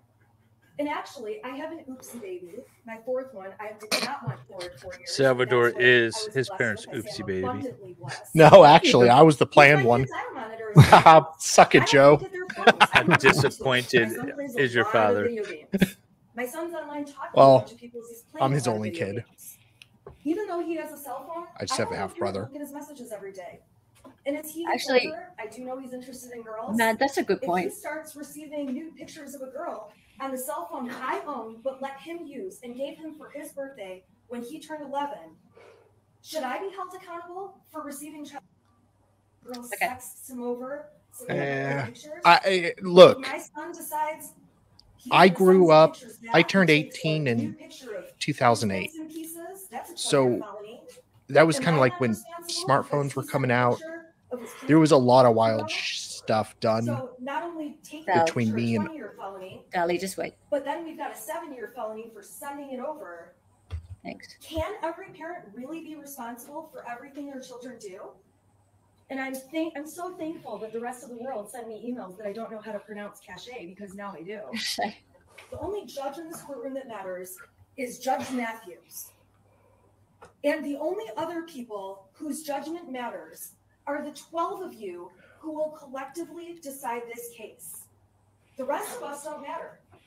My opinion doesn't matter. Ms. McDonald's doesn't matter. The opinions of everyone in this audience doesn't matter. The media and all of the people who think they know everything behind keyboards at home commenting about what they think the evidence in this case has shown. Brian's just wrong. And when Brian testified that Brady was gone and he believed Brady died or committed suicide, I would submit to the jury that Brian is just an idiot and has no clue. So giving him little bits of information is particularly dangerous because he's not the sharpest. So we can get the cavities fixed, 13 cavities. I would go crazy on my kid. And she's just doing each thing she needs to do as a hypervigilant mother. And yes, a hypervigilant mother can have a drink once in a while. I'm a hypervigilant mother, and I not only have a drink once in a while, but sometimes I've been known to have 2 or 3 or maybe a bottle. All right. Thank you for watching that. I wanted to make sure that everybody who is in chat who maybe didn't catch the closing arguments got to see some of those highlights. As per the TikTokers and the way that they are cutting down some of the high points as far as they're concerned. So, Dali, you were saying something in the middle there, and I wanted to give you a chance now to please. No, it's okay. No, it's fine. No. You were saying something. No, I was just saying that, like, I grew up right around the time that phones with cameras and everything was happening. Yep. So it's it would have been very. There are things that kids do with phones as a teenager. So I'm just saying there's some selfies of some parts of you that you distribute. I'm not saying anything like that. I'm just saying the that names and phone numbers of the recipients. no. I'm just saying that these are valid concerns. Okay. One thing that wasn't clipped into that particular part was the thing about the texting of the bits. That I do have another little clip later about that. Okay. That got mixed responses, by the way, in my chat and in my panel. Some people were like, that was a good point. A lot of people will take that seriously, and others will be like, if anybody hears that, they're going to be immediately turned off and hate this woman. Which, by the way, if you hate people because of words, then you've got other real serious issues. Sorry. Yeah. I'm split on it. Okay. So, Dolly, do you want to read this one, especially the one in the capital letters? It is unlawful for her to tell the jury what's happening online during trial when they aren't supposed to know about media. No, this is her argument. No, this is her argument. Yeah. Okay. They're putting chemicals thank you. in the water I wanted to turn clear the that up. frogs gay. And black helicopters. Now, there will be some judges that will stop you if you try to talk too much about yourself. Oh, yeah. She didn't do that at all, though. No, she did. But I think it's appropriate. This is argument. I should be allowed to make my argument so long as the facts of the case that I'm arguing about have been admitted. And the law, that's the other thing. The law that I'm saying applies should be correct. But you notice that the prosecutor got the law wrong a couple of times and nobody said anything. Hope it wasn't loud. Sorry, I backed away from my mic. So, but otherwise, they should be able to make their argument however they want to make your argument. You can use analogies. You can use, other situations. You can use hypotheticals. You're making an argument. It's called a closing argument. So, no, what she does fine. Yeah. Okay, next one, please. The fact she is addressing how people probably don't like her and they might hold it against Jenny shows she is aware she's not acting the best for her Clint. Surprisingly effective closing argument in most bizarre way, laughy face. I'm wondering if it appealed to some of the jurors. Your Honor, this trial is about me, and I find myself not guilty. I'm also not taking this shit. Aw, David has a cute pussy. That much nothing. Oh, sweet. David's not used to handling it. Oh, stop it. I mess up. I get thrown off when I'm surprised by something. I get overwhelmed. Sounds like you were in the wrong line of work, ma'am. I can't believe what I'm hearing. Jen, things are not looking good for you. Just saying. You should put the identity or the gender of each comment if you know it. No, I'm not going to go that far. and I don't know it. How could I possibly know it? Well, And please subscribe to Salvador Dali Talk. He's pretty hilarious and awesome, and he's my co-host, so I love him. He's fantastic. He's always here with me. Awesome, fantastic. Let's go. Oh, hello, Bill P. Fox. Good to see you. Good to see you. Okay, let's move on. So, now we bring this thing up. So, Mr. Defense Diaries, he is a wonderful YouTuber, and he has quite a big following. His name's Bob Motter, and he has an interesting point that I wanted to bring up. Oh, by the way, I actually posted this thread in my Hella Hearsay community on X.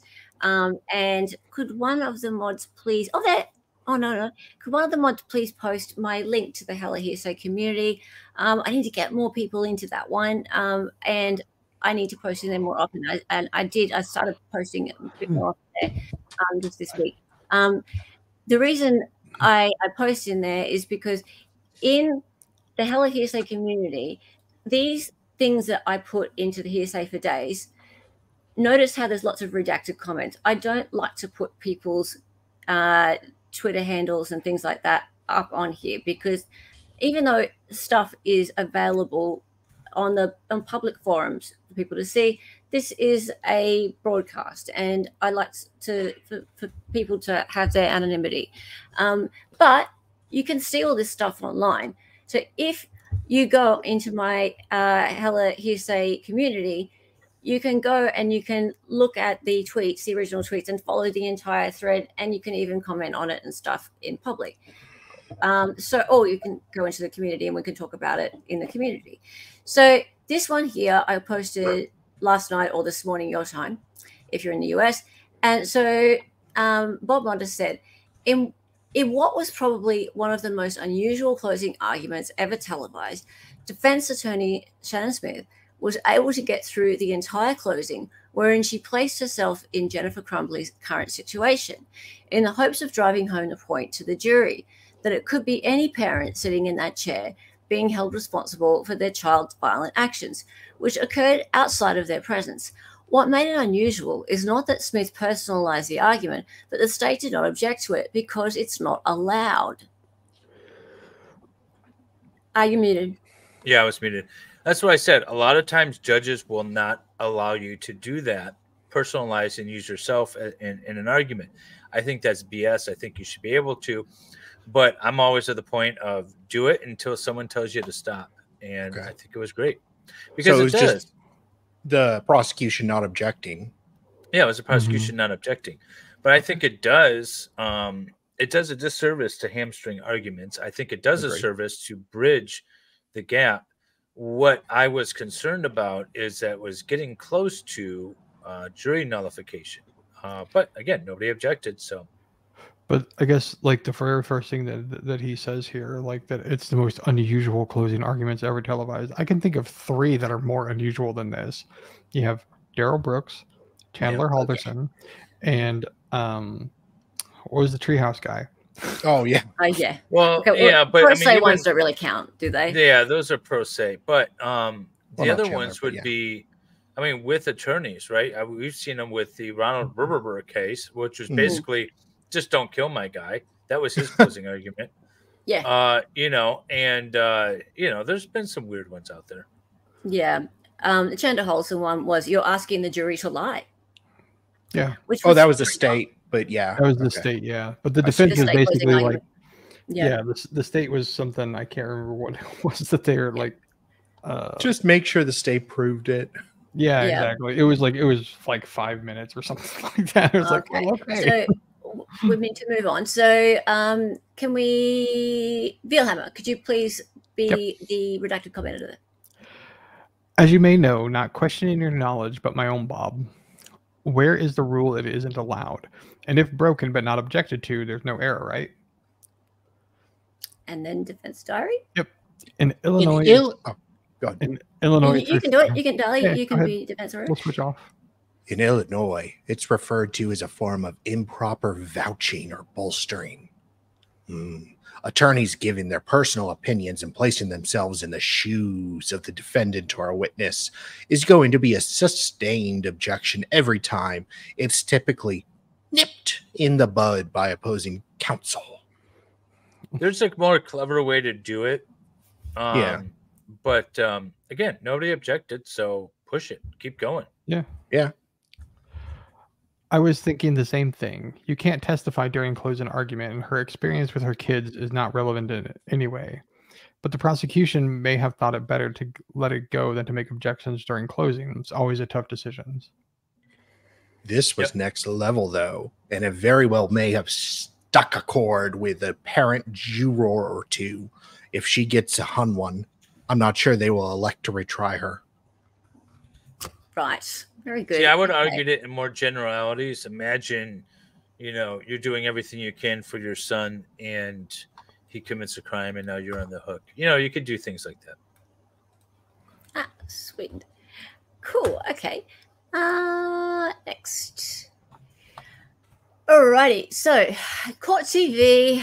Okay, so it's always interesting to see what the people are saying over on the Court TV chat. So Jennifer Crumbley's attorney drew parallels with her own family while asking a jury to find her not guilty of involuntary manslaughter.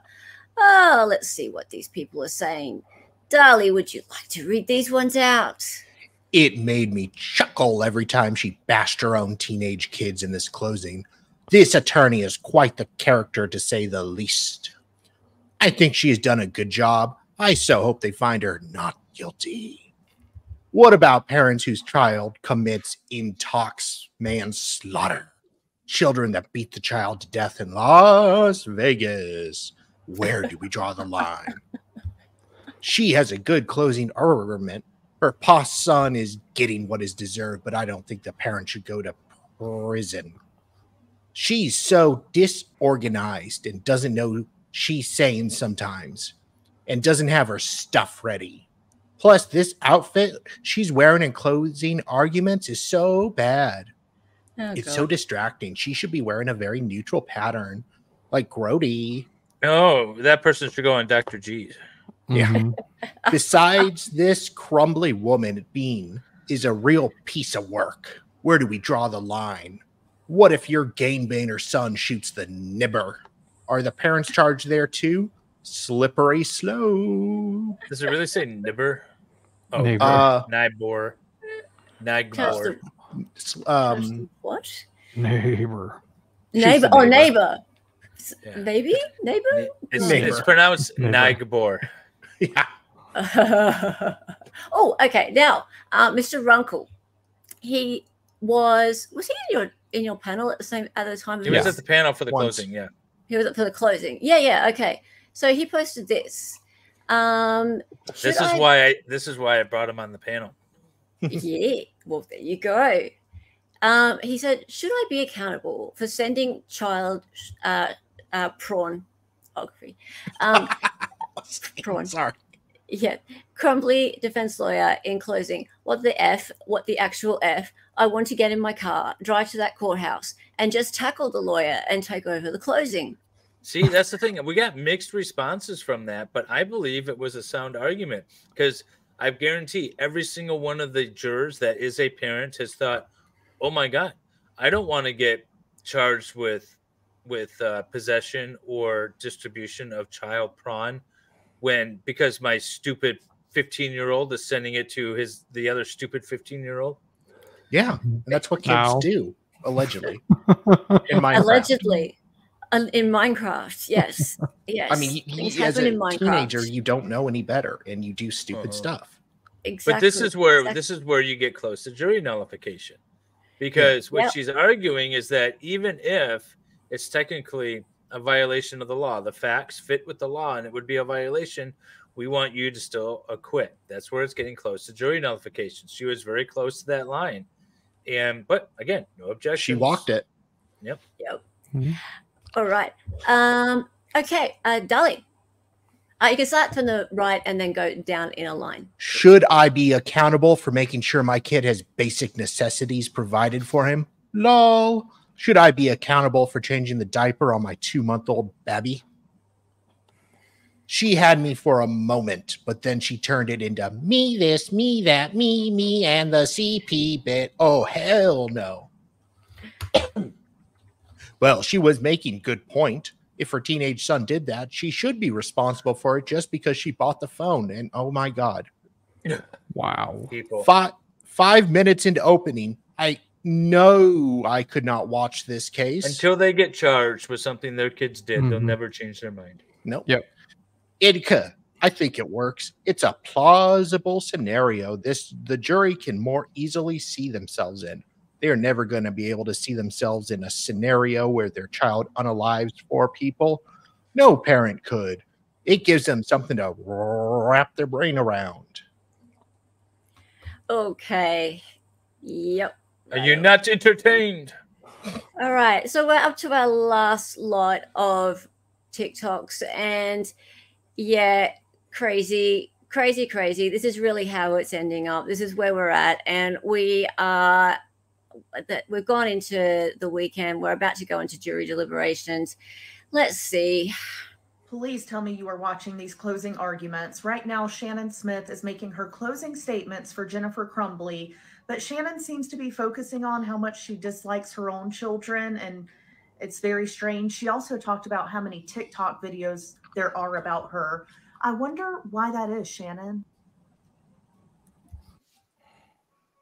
Shannon is making Literally, so yes. many comparisons between herself and Jennifer Crumbley. Oh my God, this woman's and still not done keeps talking talking. about what she would do as Can a I mother comment and on how your she hair, ignores ma'am? It texts is and not calls the from her children 1950s. because We can she just do can't away see with the them. beehives. Yes, she'll go to the store to buy herself a Coke, but she's not getting everybody a drink every day. And her one daughter Bunch of was bees in here complaining all of a that she sudden. You has think no she one to sit matched with her at sweater lunch. with So her she hair? texted her husband and said she's a nutcase.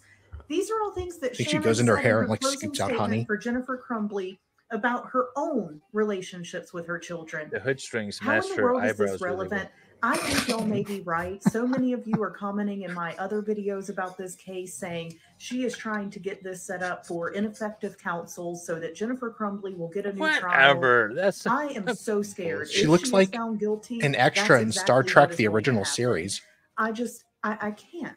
I can't. Please let me know your thoughts. The closing arguments were still going on, so I'm going to get back to them. My jaw is on the floor. I don't know My what you guys jaw are is talking on the about. floor. That I seems wish like it was. judge material to me. Yep. One more last thing. Dave, you did it. I truly think she thought she was going to be the next Camille Vasquez, and Lord, she is far from it. And if you're one of the people who plans to make a TikTok about me. Wait, is this fucking play about us? Wait, what? Why do you look so angry? Why do you look like a And if Vulcan you're- in Star Trek? one of the character. people who plans to make a TikTok about me. Wait, is this fucking play about us? She wants it to be about her. Why is she so Well- angry? She looks like a freaking Disney character right there. She's No, the she looks evil like a witch in the Romulan. upcoming new Disney movie. She looks like a Romulan in Star Trek. There you go. Is this the same lady Well- from earlier? I think it is. Yeah. No, She doesn't get no. punched in the nose. Why is it so Oh. swollen and red? Well, I She mean, drinks a TikTok lot. filters The are alcohol. something else. Yeah. All the You wine. should see what TikTok filters can do. They're crazy. Like, they're nuts. You don't think she Honestly. actually looks like this? No. No, it's not the same no. one because this one is fatter. She's much different looking. Yeah. Okay, guys, please join my Hella Hearsay community. I just put the link up. Where is it? There's a lot of people in chat today. There it is. So this one here. Join the Hella Hearsay TwitX community. If you go onto there, I have put up a few of the links I've quoted a few of the threads that I put into today's presentation. So the one with Runkle, the one with Defense Diaries, for example, they are long threads. So lots of people have commented. So you can see a lot of the context to those threads. They're really interesting to see what people have said. And there's lots of other things in there, like Murdoch, Koberger, Karen Reed, lots of other things that are happening. You can go in and see what people are saying. And a lot of us are in there, and it's lots of fun. So you can go into that one. What else? Oh, yes. This show's on every week. Hearsay for Days is on at 3 p.m. Eastern, 6 a.m. Australian Eastern Standard Time every week, and we cover lots of topics. Today's a really unusual one that we're only covering Crumbley. Usually we cover lots of different things, like we generally we cover Murdoch, generally we cover Koberger, generally we cover Delphi, and just any other trials and things that are trending. So we look at trending topics, and we do this. We get out all of the social media comments from Twitter, from YouTube, from TikTok, etc. Hello, my screen has been replaced. The TikTok. Yeah, because Jung has demanded that this be played, so you I must can't play it with sound. Okay, that's fine. I did see this one. This is The in infamous my short. Discord. Yeah, this is in my Discord. That's the sound. Okay. Yeah, she does look like she's having a shower. I think this might be why I didn't choose to put it on, because of because of the audio. Yeah, copyright issues. Taking the audio away makes it fine. Thank you, John. It's quite funny. Yes. So yes, we do this every week. Guys, subscribe, put your notifications on. And if you're part of David's channel, if you're a member of David's channel, I'm in there and I do a live alert every time I do a stream. So you'll be able to get notifications of every stream that I do. So, and Darley's and Veilhammers as well, I believe. So make sure you subscribe to all of our channels. And yeah, if you're a member and you're on David's Discord, that's even better. Right. I would like to thank David very much. He's been super busy and he must be exhausted because it's been a huge week, absolutely huge week. And this is not finished yet. We still have to wait for the verdict to come through, and it could be I think it could be a bit of a while. I don't think so. They're going to get their instructions first thing Monday morning. It's going to be fairly quick, and then the jury's going to start deliberating. I suspect a verdict by the end of the day, Monday, if not early Tuesday. So I don't think it's going to be terribly long. But yeah, you think? I don't know. I think. Look, you know better than me. But I don't think this is going to be one of those like 3-hour, 6-hour kind of deals. I think we could be looking at a day. No, it'll be like 8 hours, but it'll be the end of the day on Monday, I think, is my suspicion. Yeah. Yeah. Okay. Well, we'll see. But yeah, when we've got something like law and crime chat split, and that's unusual to have them split. Yeah. I feel like we've got some deliberation on our hands, and potential for a hung jury. Yeah, McKinley's pretending that she actually practices as an attorney and can't join us on panel. Well, I mean, I put in there that if she's free, she can. But McKinley's been on panel a lot lately. I've heard you not got any work on, love. Apparently, she's working all this week. I'm teasing.